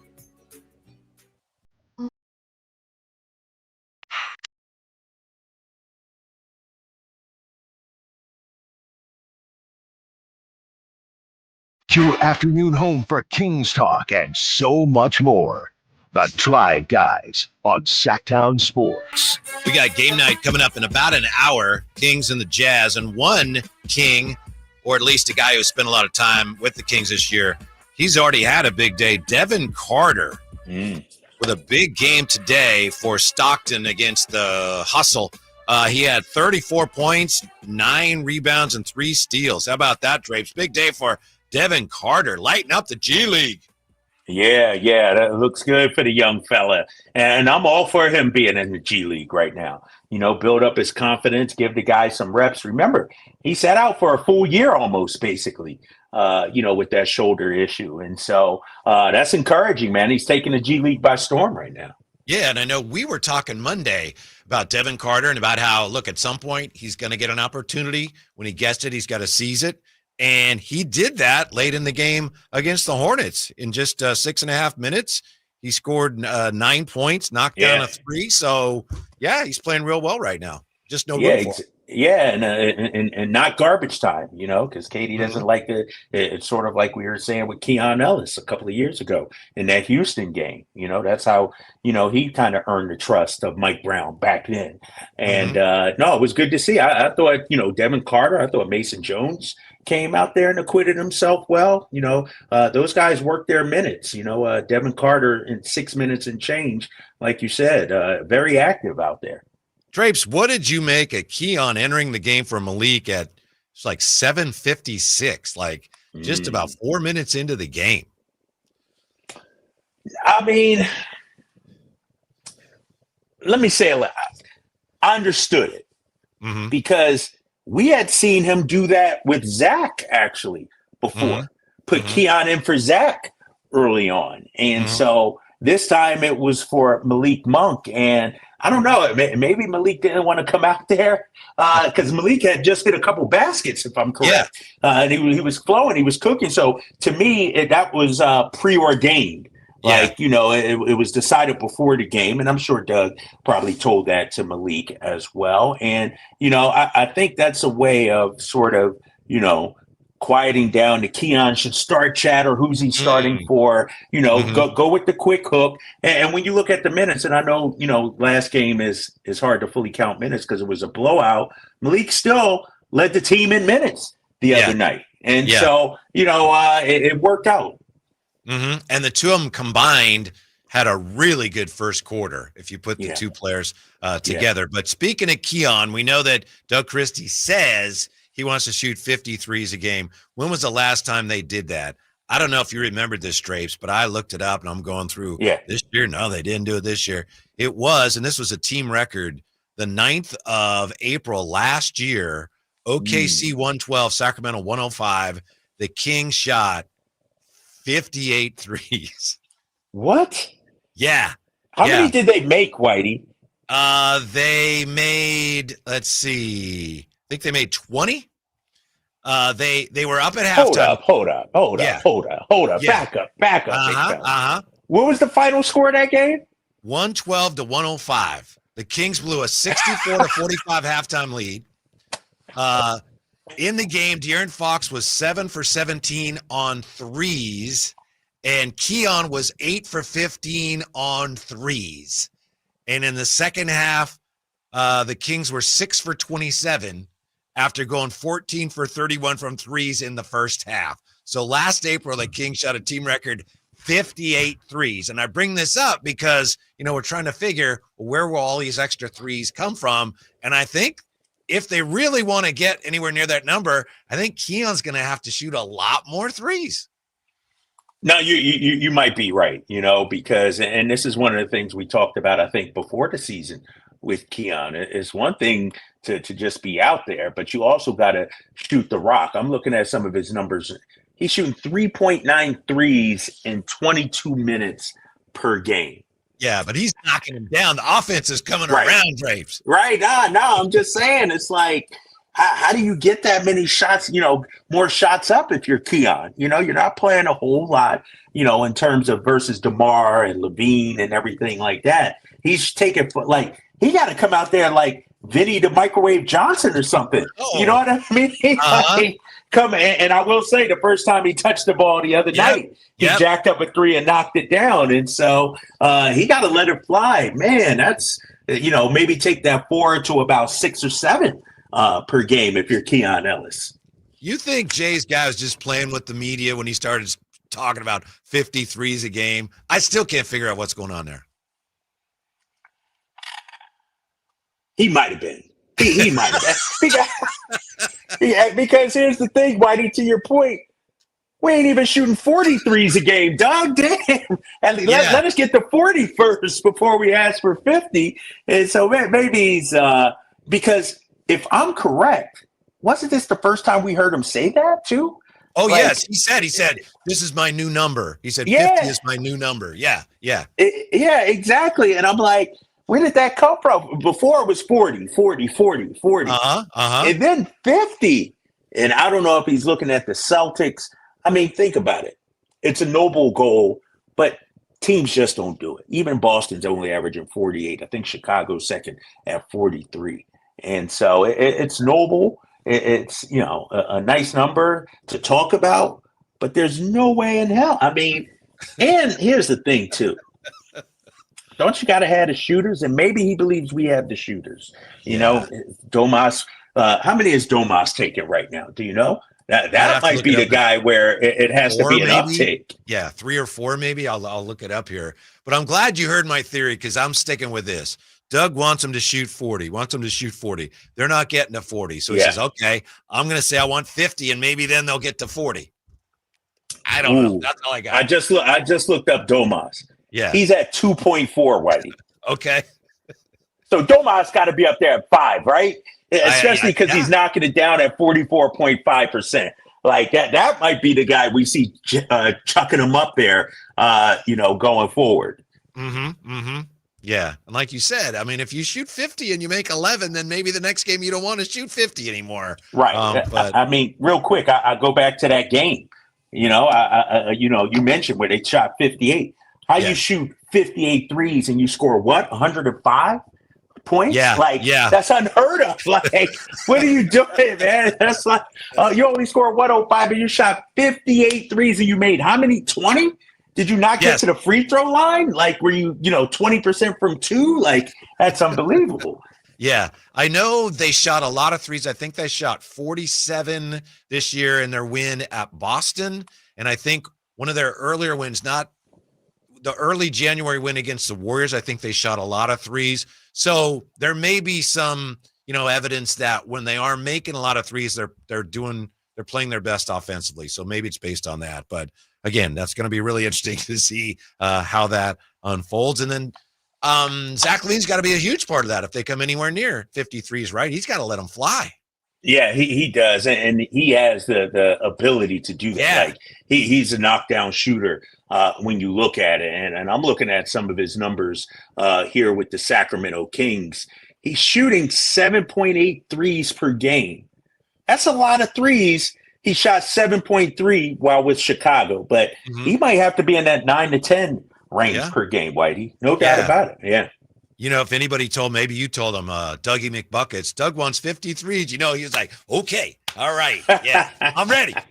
I'm ready to play. Just give me a chance. Dougie McBuckets too, man. You look at his rate of 3-point rate and, how many times he's shooting versus how many minutes he gets. When that guy is feeling it, he gets him up quickly. So he might be a guy you turn to for that too. Maybe. That was one of the most surprising numbers from the game Monday as he played 6.5 minutes with no field goal attempts. Right. Like, what is he doing? Like, Doug, you just out there for cardio? What the hell's going on here, man? When we come back, did you hear about Nick Stauskas? You got a former King going after another former King. Harshly, but why? We're back with that. Drive Guys on Sacktown Sports. Someone had a birthday. Yep, 50. Can't believe it. 50 years of wisdom. Great segue. We have health news, a CDC update. Pneumococcal vaccination is now recommended for adults 50 or older. Says here, we're over 6 times more likely to be hospitalized with pneumococcal pneumonia than adults under 50. I don't love those odds. Same. Look what I found. Pfizer's Prevnar 20 is proven to help protect adults against pneumococcal pneumonia and invasive pneumococcal disease in just 1 dose, and millions have already gotten it. Continued approval may depend on a supportive study. Don't get Prevnar 20 if you have a severe allergy to its ingredients. A weakened immune system may lower your response. Common side effects include injection site pain and swelling, fatigue, headache, muscle, and joint pain. For full prescribing information, please call 1-855-213-2138. Visit Prevnar20.com or talk to your doctor or pharmacist. I'm on Prevnar20.com now, scheduling my appointment. Good idea. And happy 50th. Hey, everybody. Kyle Draper here for Mercedes-Benz of Stockton. Sometimes you just don't want to buy brand new. I get it. I understand. Sometimes you just want to try something out. Maybe go for a lease. Well, Mercedes-Benz of Stockton is the place for you. They have great lease offers starting at $297 a month. That's right, $297 a month.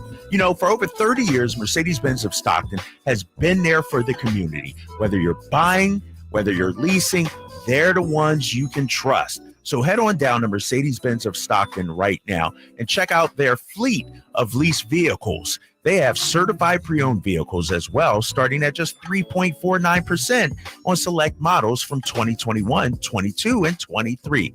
So head on down to Mercedes-Benz of Stockton. Tell them your boy Drape sent you, and trust me, they'll take care of you. They're a partner you can trust. Or you can always go online at mbofstockton.com. That's mbofstockton.com.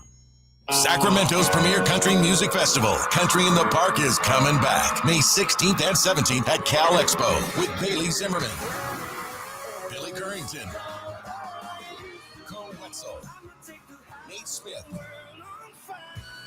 and more. You'll enjoy food trucks, rock walls, and a mechanical bull, line dancing, and more. Single-day GA tickets start at $52 at CITPFest.com. Country in the Park, May 16th and 17th with the California Army National Guard. Find out more at CITPFest.com. Danzig live. With special guests Down, Aboth, and Cro-Mags.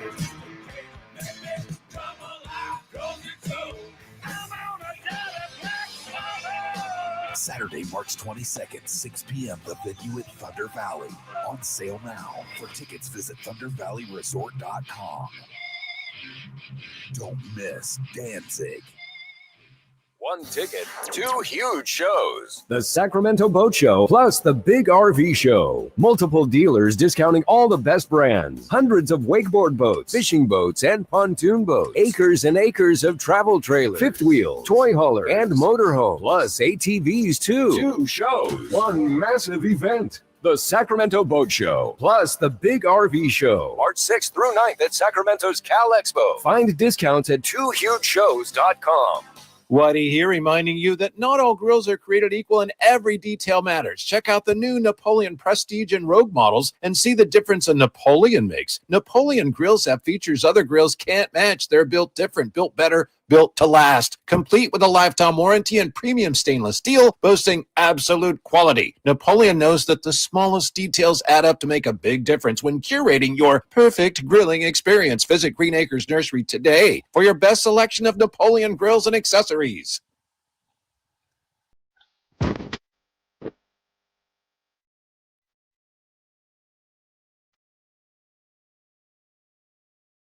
The Drive Guys, live and local, every afternoon, Monday through Friday on Sacktown Sports. Somebody help me understand this. Kyle Draper, if you can help me understand this, please. Jay, anybody, how does this happen? Nick Stauskas, former King, going after Kessler Edwards, former King. Drapes, and he went after him viciously. What is going on with Nick Stauskas? What did he say? I saw it, but I need you to repeat what he said there, Whitey. Nick Stauskas on, I think this was on X. I mean no disrespect by this. No disrespect. I mean no disrespect. Asking as a happily retired NBA player, LOL, how in the hell does Kessler Edwards have a job in the NBA, let alone a starter for a team coming off an NBA Finals run? I'm just confused as to what his strengths are and what he does to impact a game, end quote. Man, no disrespect. There isn't a shred of anything approaching respect in that statement. Why is it? I mean, that's just out of nowhere drive-by, just totally assailing the guy and tearing him down as an NBA player. I don't no disrespect, but I don't no disrespect, but I don't disrespect me. Yeah, I don't understand why you would do that, Drapes. Did they have a bad blood or something? And I was looking at the timestamp. I'm thinking maybe it's at 2 a.m. in the morning or something, and he's on some sort of bender or something like that. But it was 19 hours ago, and so you're talking at about 8:45 local time. And I like Kessler Edwards, hardworking guy, found his spot in the league. I'm happy for him, but he's going about his business trying to win a basketball game. And Nick Stauskas is coming off the top rope. And I'll direct it to Nick Stauskas and say, I know exactly how Kessler Edwards has a spot in the league. He's actually good at what he was billed and being good at, and that's defense. Stauskas was supposed to be a shooter that couldn't shoot, Whitey. Nick Stauskas was supposed to be a three-point threat but couldn't shoot. That's how he has a place in the league, because he's actually solid at defense and good at defense. good at what he's supposed to be good at. Right. If you have a guy who done some things and he says that, it's like, I don't know why you would say that, but I see what you mean. Nick Stauskas, like you say, the only thing I can think of is Nick Stauskas has decided, I want to be one of those guys on a podcast or on TV that goes after people. Watch this. I'll see if I can get any attention. That's the only thing that makes any sense. Otherwise, he needs to issue an apology yesterday. That's dreadful for a guy as challenged as an NBA player as Nick Stauskas was to go after a guy who's starting in the league now. He makes everybody look bad, but especially Nick Stauskas looks bad. Yeah, and I'm looking at, I'm on his Twitter profile and I'm looking at some of his tweets, and I will say this, that one got a lot of engagement. Yeah. You know what I mean? That one got a lot of likes and comments, and for instance, this tweet with Kessler Edwards, 418,000 impressions. Wow. When I look at Nick Stauskas, he tweeted something February 13th about Drake. That got 6,400 impressions. Broad Street, about to be pure chaos. Stay safe, Philly. 8,100 impressions. And so, to your point, yeah, he's looking to get some engagement out there. He's engagement farming, if you will. Yeah. Nick, I'll tell you what, Nick does not rock if he's going to be saying things like that. Very unfortunate, but maybe. Hold up real quick, too. I got to get Jay to weigh in on this. Jay, I'm looking at Nick Stauskas' Twitter timeline. His other most engaged tweet, this has to go down as the most boring Super Bowl halftime show of all time. Oh, no. Everything. Choreography, bell-bottom jeans, song choice. It's a no from me. That got 110,000 impressions out there. Jay? What'd you say he's doing? Engagement farming? He's trying to engagement farm, baby. Also, try this. E-I-E-I-O. Where is Drake from? Toronto. What country is Nick Stauskas Canada. from? There you go. Oh. Tied it together, baby. Yeah. All right. Connect the dots. I see you there. I see you. Saucy. Yeah. Nick Stauskas. Unbelievable. Isn't that just embarrassing more than anything, Jay? Not to put words in your mouth. I look at that, I'm just like, Nick, you're making everybody look bad. Yeah, a little bit. I mean, but you know what? I'll say this. I do appreciate players being themselves in some form or fashion. And I think social network has allowed guys to do that. Like, how many times, and we've all been, we've all been around different athletes where the athlete to sit back and be like, man, that dude, I can't believe that dude got this money, or, he's not that good. So I get it. I understand, but I wouldn't have put it out there. But he's one of the people that others say that about. Right. You ain't lying. Yeah, you are a college guy. Yeah. You're better known for Michigan than anything. No, like you said, though, he might be looking for a podcast or something like that. It's how it is, Jay and Whitey in the music game. It's part of his rollout or something like that. Right, you know what I mean? Yeah. He might have, hey, James, you spot on. He might already have a podcast coming soon. Right. He might have something coming out here soon. It's part of his rollout. It's going to be Nick Knocks, and Nick is going to knock different players for different things. Here's today's Nick Knock. I don't know what in the world the Kings are doing with so-and-so. That's going to be what's coming. Why Kessler Edwards of all people? Exactly. I know Kessler is starting. He started a few games. He watched the game last night. He's sitting there watching the game like the rest of us, and he goes, where's my phone? Why is that guy out there? Yeah. You should do it, Nick. You should do it, eh? You should go tweet that, eh? That's what happened. Yeah. Yeah, he might add a few beers or something. I don't know. Kessler Edwards catching those strays, man. Yeah. Come on now. I hope Kessler Edwards are probably he's not a real outspoken guy, right? I would love for him to fire back, but he probably I have a feeling he won't, Drapes. Nah, he won't. He's a quiet guy. He's one of the nicest guys out there too. Always seems to be smiling off the court and everything, man. That's a dude that's worked hard to get to where he is, man. And so why would it's frustrating, man. Nobody was even checking for Stauskas Do we try to get him on the show now? Right. Do we get him on the show now? No, because then that plays right into his hands, Jay. That's what he wants. I'm giving him what he wants. Yep. Nah, I can't. Yeah, but at least we could ask him. I think that'd be great. It's like, why did you do this to poor Kessler Edwards? What's going on? And then that's the only question, though. All right, Nick. Thanks for your time. Yeah. Have a good Yeah. Yeah. So, Nick, what'd you think about K-Dot's halftime performance? Right. Yeah. You know what we could do is we could find numbers from the two of them. Hey, Nick, which one of this is you and which one is Kessler Edwards, and see if he can guess. We'll give him stats. Yeah. No, Nick, I'm sorry. That's actually you that went 0 for 7 on that. Oh, my gosh. That's awesome. We'll get back to the Kings top of the hour here because we do have bottom of the hour, of course, game night. There are some other things going on in the NFL that I wanted to get you guys' opinions on.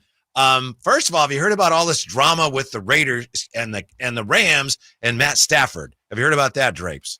I heard a little something about it. Refresh my memory. What's happening? Yeah, so apparently, the Rams and Matt Stafford, they're going through a little bit. He has a contract, but it's like it's not guaranteed. The amount for this year is not guaranteed. So, they're going back and forth. And then the Rams say, all right, we'll grant your permission to seek a trade. But the Rams say, we don't want to trade him. We just want him to find out what he's worth, and then he'll come back to us and we can match that or not. So you got that going on. And the Coach McVay says, look, we want to keep him. But, there is now some question as to whether or not they'd be able to if he's actually talking to other teams. So now you got Tom Brady apparently talked to him on behalf of the Raiders. And then you have Aaron Rodgers saying, I would like to go to the Rams, and I would like to bring Devontae Adams with me. So we could end up with Matthew Stafford playing for Pete Carroll and Tom Brady in Las Vegas, and then Aaron Rodgers back in the 49ers division playing against him as a quarterback of the Rams. It's crazy. Quarterback musical chairs. I'll take that all day. Yeah, you want that as a 49er fan? Is that a downgrade from Stafford Absolutely. to Aaron Rodgers? Oh, yeah. Come on, Drapes. You see that, man. Rodgers is a walking stick figure at this point. But you still have a little bit of love for the Raiders, don't you, Jay, or no? For the Raiders? You don't? Hell okay. No. I ain't never had no love for no Raiders, man. Jay, the Niners. Good riddance to them guys, man. Taking over Oakland. Is that the reason why they couldn't get it done? Because the Davis, all right. What, man? Get them out of here. Yeah, I got you. How dare you? How dare you there, I Mr. thought Gleason? because you were an Oakland guy. I thought you were an Oakland guy. No, hell no. I'm an Oakland A's guy who is now the Sacramento A's. All right. Yeah. Now we're even because you wore a Giants hat one day, and now I said that, so now we're even. Right. Yeah. What do you think of Stafford with the Raiders? If I'm actually Pete Carroll, like I love it. You? Yeah, I like it. And as a short-term stopgap, and maybe they'll draft a rookie this year, get their quarterback of the future. But for the next 2 years or so, next year plus 2 years, I actually like it because that's one thing they're definitely missing. They haven't had any stability there. Maybe since Derek Carr, you maybe even have to go before then. And so I like the move for them. And here's the thing about Stafford. You ain't got to worry about the drama like that comes with Aaron Rodgers or anything like that. You know what I mean? This guy is a football player, a leader of a team, a champion. And so I actually like the move if I'm the Raiders. If that were to happen, I'm with Jay. If Stafford were to leave, go to the Raiders, and you got Aaron Rodgers with the Rams, it's time for 49er fans to throw a party because that would be tremendous news for the Scarlet and Gold. Bang, bang, Niners. Yes, absolutely. By the way, speaking of the 49ers, John Lynch today at the Combine said, we're on good terms with Debo. He's asked for a fresh start, and I think we're going to honor that. So see you later, Debo, but I think we pretty much knew that. When we come back, how do the Kings stabilize in the wake of this massive upheaval? How do they keep things on the right track, starting with tonight's game against the Jazz? We're back with that. Drive Guys on Sacktown Sports. Getting your guaranteed maximum refund with TaxSlayer feels like discovering a refund tree has grown in your backyard. I'm the refund tree. Sawing off its branches. Hey. Feeding them through a wood chipper. My branches! My beautiful branches! And dancing in its refund rain. Start for free and get your guaranteed maximum refund. TaxSlayer. File fearlessly. Hurry in and save big during Honda's President's Day sales event at Folsom Lake Honda, your one-stop Honda shop. Hurry in and save on our best selection of new Hondas. Each is priced to sell now. Folsom Lake Honda is your one-stop Honda shop for great pricing on a giant selection of new CRVs, HRVs, Civics, and Accords with low finance and lease options. Plus, get an instant cash offer for your trade. Get to Folsom Lake Honda or go to FolsomLakeHonda.com. Folsom Lake Honda, yeah, your one-stop Honda shop. T-Mobile 5G home internet keeps getting better. Get our fastest connection loaded with benefits. Get T-Mobile's best home internet starting at $55 a month with auto pay and any voice line. Plus, Price Lock. We won't raise your rate on internet. Check availability at T-Mobile.com/home internet. Exclusions like taxes and fees apply. Guarantees regular monthly rate plan price of fixed wireless 5G internet data with qualifying service. After $15 bill credit with postpaid voice line plus $5 a month without auto pay with debit or bank account. Regulatory fees included for qualifying accounts. $35 connection charge applies. Speeds vary due to factors affecting cellular networks. Ready to order? Yes. We're earning unlimited 3% cash back on dining and entertainment with the Capital One Saver card. So let's just get one of everything. Everything? Fire everything. The Capital One Saver card is at table 27 and they're earning unlimited 3% cash back. Yes, Chef! This is so nice. Had a feeling you'd want 3% cash back on dessert. Ooh, tiramisu. Earn unlimited 3% cash back on dining and entertainment with the Capital One Saver card. Capital One, what's in your wallet? Terms apply. See CapitalOne.com for details. Febreze. As a rideshare driver, I love keeping my car smelling fresh and clean. So when I'm driving, I only trust Febreze car vent clips, featuring 3 distinct intensity settings, because it's that little touch that sets me apart. I can turn the intensity down for subtle freshness, or I can turn it up for when I want lots of scent. So whether it's set to low, medium, or high, with Febreze car, I know my car's going to smell amazing. Which keeps my driver rating right where it belongs. Picking up Oscar! Something amazing is happening when power outages strike. Teams are powering through them. That's because CDW Solutions architects are building more resilient IT and electrical infrastructures with Schneider Electric. With EcoCare remote monitoring services and 24/7 support, your organization can do more than keep the lights on. Schneider Electric and CDW make amazing happen.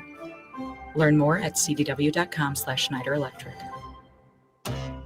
If you're 55 and up, T-Mobile has plans built just for you. 2 lines of unlimited for just $30 a line. That's a 45% savings compared to Verizon and AT&T. But don't just take our word for it. It's not just the savings that are great with our T-Mobile plan. There's all this value from all these other things that T-Mobile offers. T-Mobile has been such a savings for us. We love it. Switch today and get 2 free 5G phones like the Motorola Edge with turbo power charging that gives you power for the day in just 15 minutes. And customers 55 and up can get 2 lines of talk, text, and data for only $30 a line. Go to T-Mobile.com/choice55 to learn more.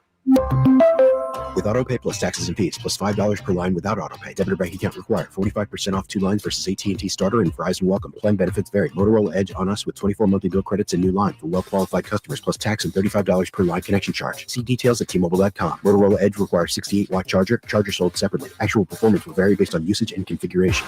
There's a reason why more and more people are coming from all over to Sacramento Chrysler Dodge Jeep Ram, Folsom, Elk Grove, Woodland, Roseville. And it's not just because they're centrally located next to Hagan Oaks Golf Course. It's because they make the car buying experience different than anywhere else. Yeah, of course they can get you a great price. That's the easy part. Where their general manager, Chuck Dean, and his team really make a difference is they don't believe you should have to sacrifice great customer service to get a great deal. Stomp on in today and see for yourself. That's Sacramento Chrysler Dodge Jeep Ram. It's the place where a handshake still means something.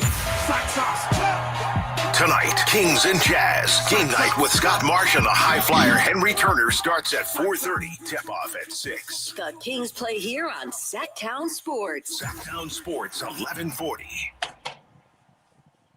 KHD1 Sacramento, KYMX HD3 Sacramento. From the Power Business Technology Toshiba Studios. Sacktown Sports, 1140.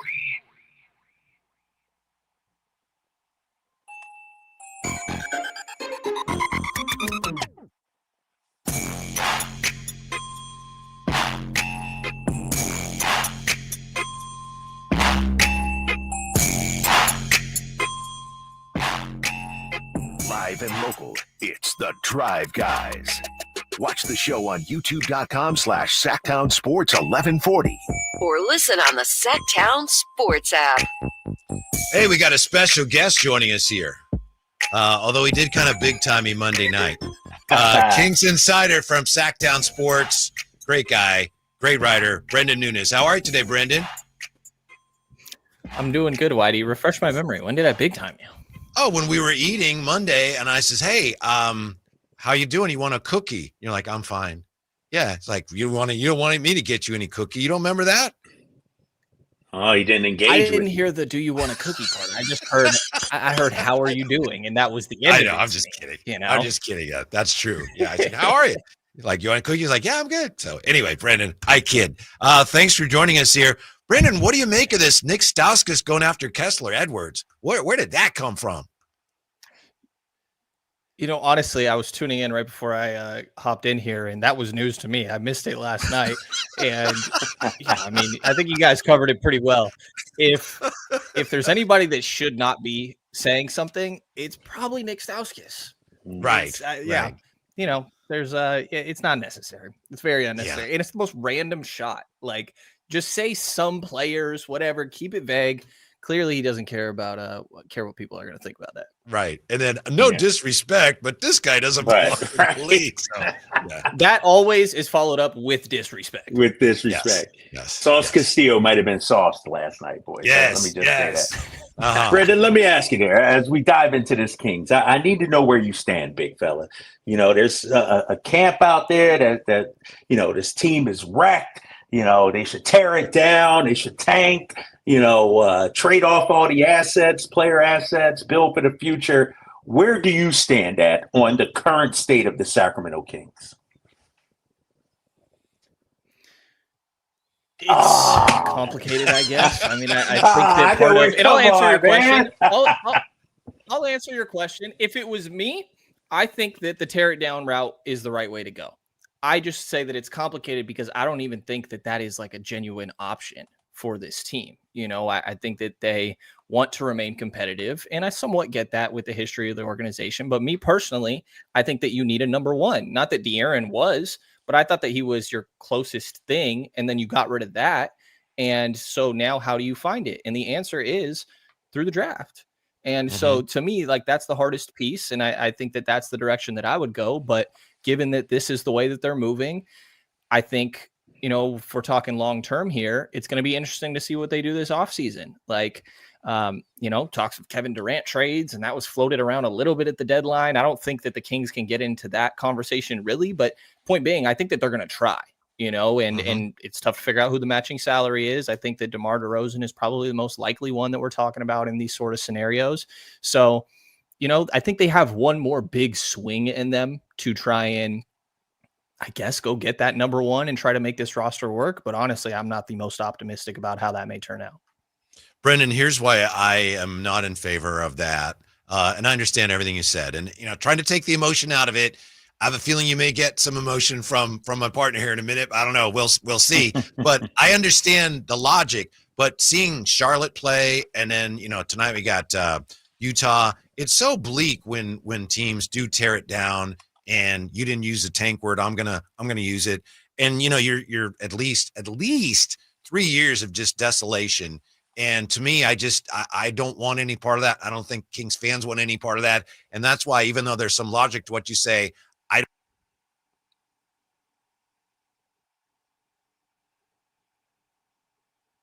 Yeah, I think that's fair. And I get where you're coming from. I think that my counter a little bit would be, sorry if I cut you off. I think my audio got a little weird there. I think that my counter would be that, OKC was in that spot previously, and they rebounded since, obviously, by going through that process. And, it feels like the Kings never fully committed to that process. Like, yes, you did with the Marvin Bagley route, but if you get it wrong, you got to stay there and keep trying and not try to fast track it, in my mind. And Houston, really bleeds for a little while, and eventually you come out on the other side. So I think that, in my mind, the other aspect of that is that the Kings have been mediocre for 15 years. And I think that 3 to 4 years of being really bad for the ideal payoff is kind of just the trade-off there. But I think that your point definitely makes sense. And I think that that's the reason that they don't have a willingness to reset, which I get. I mean, to be blunt, like, I didn't go through these what is it, 17, 16 years that a lot of this fan base did. So I'm aware that I don't have that perspective and that it might feel a lot different if I did. But again, yeah, attempting to take the emotion out of it. I think that I'm big on either, fully commit to the goal should be an eventual championship. And it's not that it isn't for this team, but you have to be realistic that you need a number one option. And to me, the only way to get that is through the draft.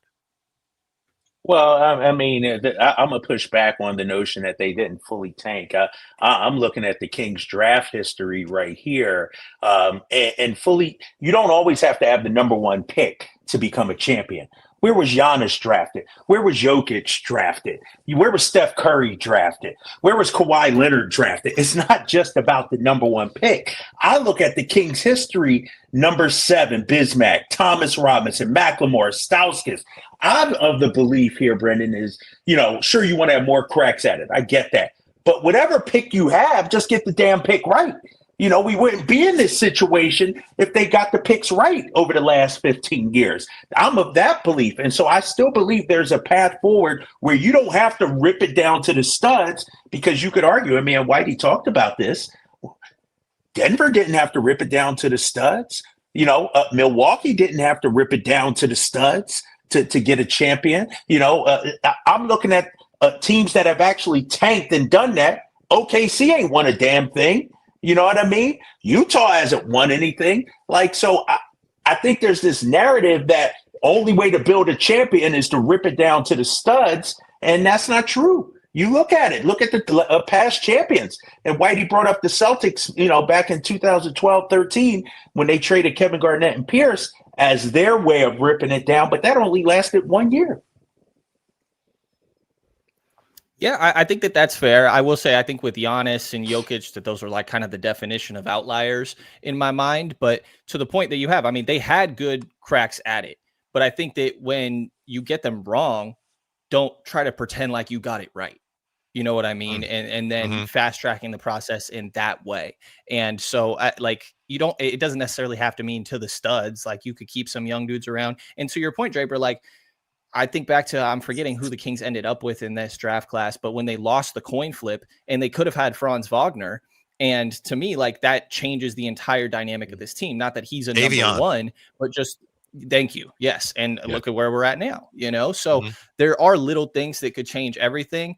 But I think that if you get to that draft point and you're not hitting, then don't at some point be like, gosh, we have to get out of this. We need to get back to the playoffs, because then cool, the 16-17 drought is fine and in the rear view, but how long until we're talking about it's been one time in 20 years, and then that's just a new conversation. And not that this team can't make the postseason, but I have the thought of when the post-game show was going on after that Laker game yesterday, they're showing the broadcast.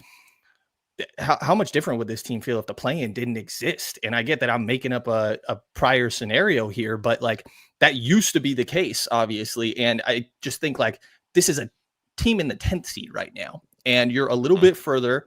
You're not that far from climbing up, but this is it's a tough spot to be in. And I think that some of these additions are nice. I think we're going to see Zach continue, not the 42 that he just had, obviously, but continue to get more comfortable and produce here. I like Jake LaRavia. We'll see what happens this offseason. Jonas, all that stuff. It's just, maybe I'm too championship or nothing when it comes down to it. At the very end of that should be your goal. And again, not that it's not, but I just it's hard for this to not be a bleak outlook in my mind, to be honest, if we're looking long term, right? Brendan, I got a question for you based on what I thought was a really good follow-up by you. And I'm talking about post-game Monday, and, we're all sitting there, and Doug Christie goes over the box score, and he's talking about, well, this was good. We got to work on this. And then he goes into the 38 threes. That's a little light because my new number is 50. And I was just my head was spinning, and I believe it was you who followed up and asked him how he got to that number 50. And he kind of, if I remember right, he didn't answer you directly, but what did you think of, first of all, what do you think of 50 as the target for threes, and his response to what I believe was your question? Yeah, it was, and apologies if my network's being a little bit weird over here, but It blew my mind too, Whitey. I honestly had a different question, and I'm holding the mic, and he finishes his thing, and I'm like, did he just say 50? Like, it's. I think that would be an NBA record. It's a ridiculous amount to aim for. Not that this team couldn't do it. It just caught me off guard because previously he was saying 40. Now the new number has changed to 50. And you're right, he didn't really answer the question. He was like, it's just based on my own calculations, like not any analytics or anything. Yeah. And so whatever. I mean, the team has a lot of good 3-point shooters, and it seems like the big things right now that they're trying to continue to improve on are 3-point shooting, spacing, and turnovers. But yeah, it perked my ears up too. 50. God. Hey, Brendan, I'm looking at the construction of the roster, and I see Zach LaVine going off for 42. We know what DeMar DeRozan is.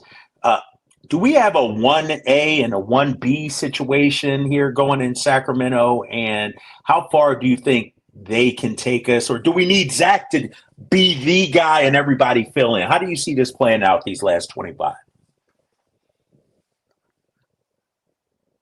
Yeah, I mean, I think ideally DeMar at this point in his career, like you can have him obviously be that clutch guy late in games. You can have him be the dude in the fourth quarter. And then there's going to be, 1 or 2 other stretches earlier in the game where he just rallies off 8 straight, when he gets a rhythm, when he sees a favorable matchup. But I think it needs to be Zach LaVine more often than not. And then obviously you can have your nights from Malik Monk. I think will give you close to 20 on it on any given night, obviously, and see what Keegan and Domas give you and some of these other guys as well. But to me, I think it needs to be like throughout the majority of the game, the Zach LaVine show.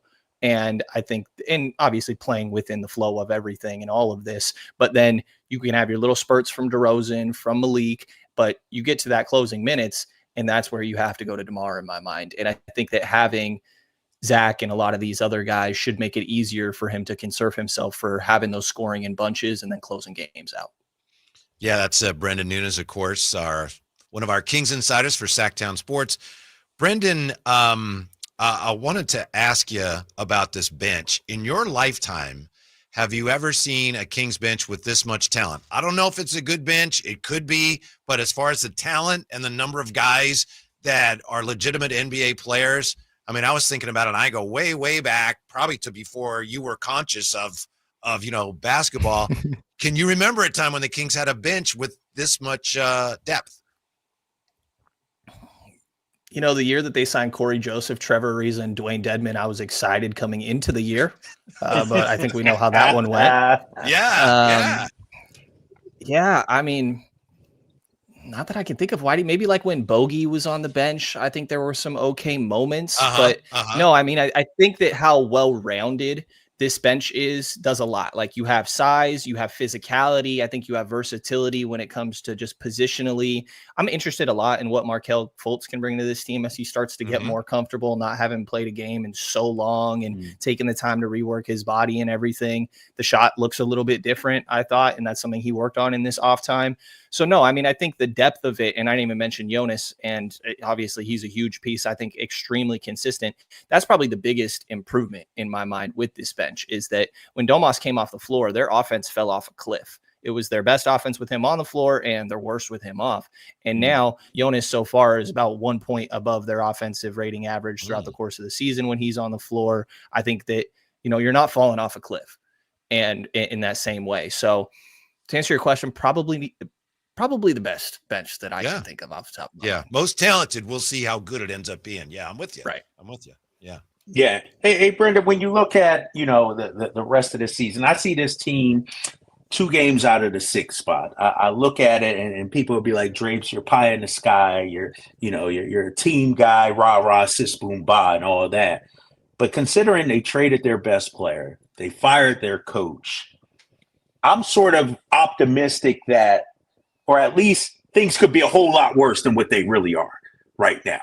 I mean, I'm looking at it like you're 2 games out, and I know the schedule is tough going forward. But considering all of that, where would you expect this Kings team to be right now? And do you think it has underachieved when you consider all that has happened this season?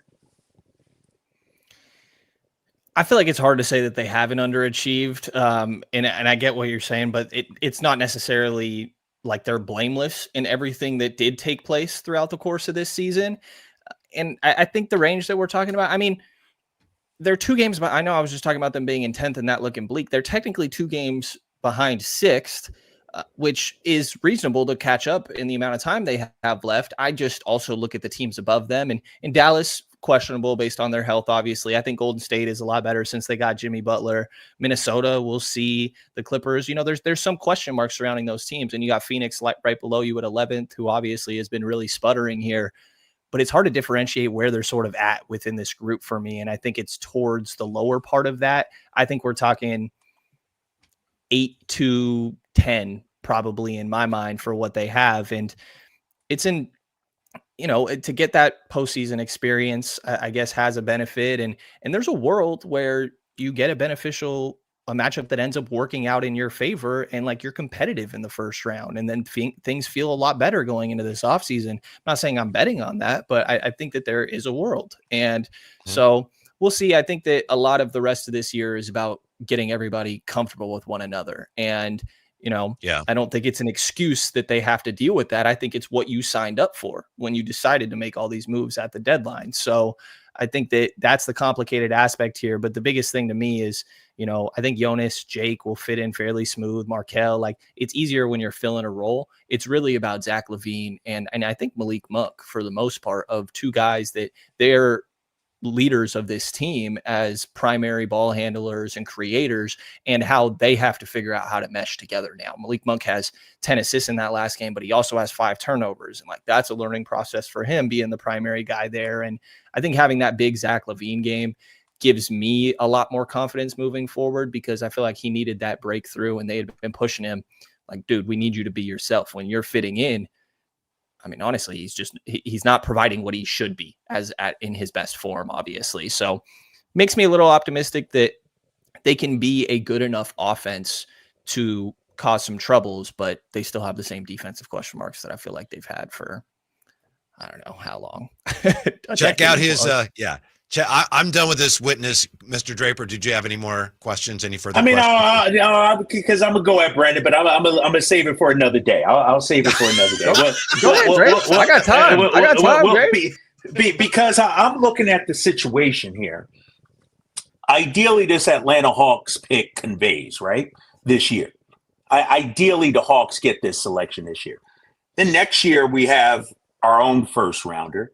2027, we have 2 first rounders. And so I don't think the cupboards are as bare as a lot of people make it out to be. I think it's vitally important, Brendan, that this Hawks pick conveys this year. Ideally, if you can get in the top 4 or 5, whatever, I get that. I understand. So you can keep that. But I don't want pick number 12 in this year's draft. Like, to move forward and to have those assets and those shots at those draft picks that you talk about, it has to convey this year, I think. Yeah, I think it's interesting, right? Because you could fall into a scenario where it conveys this year, and what if you're 10th, 11th pick next year, and then that ends up going to them because the protections fall from top 12 this year to top 10 next year, which I guess most ideal scenario is you're above that the whole time, and then it eventually turns into 2 seconds, right? Yeah. Which, yeah, I mean, I think that's definitely most ideal. Like, to your point, they have first rounders, and like that Minnesota first is probably the most valuable, you know? And if you go down to their own 2030, like you think teams around the league are going to value that far out Sacramento first, you know? So I think that they can try to take another big swing. Like I was saying earlier, this offseason, it's just about, it's relative to the market, right? And you mean really by trade? Is that what you're talking about? Big swing trade wise? You have to, yes. But you have to have the best offer, obviously. Right. And like, again, KD pie in the sky, you're never going to beat out OKC if OKC has any sort of interest. You know what I mean? So I think that's why sometimes they've ended up in these weird scenarios where it's like, if you look at it from just Sacramento's perspective, it's like, oh, they could make a good package. But then sometimes it's like, yeah, but is it better than what these other teams are? Right. And there's, you know, I think that it's just a question, not saying that I have strong feelings either way. But to your point, I do agree. I think that they have decent draft capital to work with now. And that was a big part of the decision in moving off De'Aaron Fox. And obviously some of those seconds are the reason they were even able to acquire Jake LaRavia, Jonas Valanciunas in the first place. All right, Brendan. for great Kings coverage. If you're not already, follow him on X and check him out. Check out his Kings coverage, sacktownsports.com. Thanks for your time, Brendan. Enjoy the game. We'll talk to you soon. Appreciate it, guys. Thanks. All right, Brendan. Mm-hmm. Yeah. Woo. He was on the hot seat today, Drapes. You had him on the hot seat. Not just for me. I'm looking at the text line and YouTube, man. They coming at his neck. And here's the thing, Whitey. The reason why I say you want to convey this pick now, because that opens you up to be able to trade your future picks, to be able to trade your pick in 2026, to be able to trade your pick in 2027 if you need to. And so if you don't convey it now, then you can't trade your 2026 pick. You can't trade your own 2027 pick. Then the assets shrink at least for another year. Mm-hmm. Yeah, it comes down to this whole discussion about tearing it down or not. It's what's the best way to get where you want to get to. You tear it down and you stockpile, draft assets, and you go about it that way. Or you try to do what they've been trying to do, which is tricky, where you're trying to stay competitive while also stockpiling picks. I think they've done a good job of that. But, Drapes, it comes down to, as you said, whichever way you're going, when you get the picks, you got to get them right. That's the most important thing.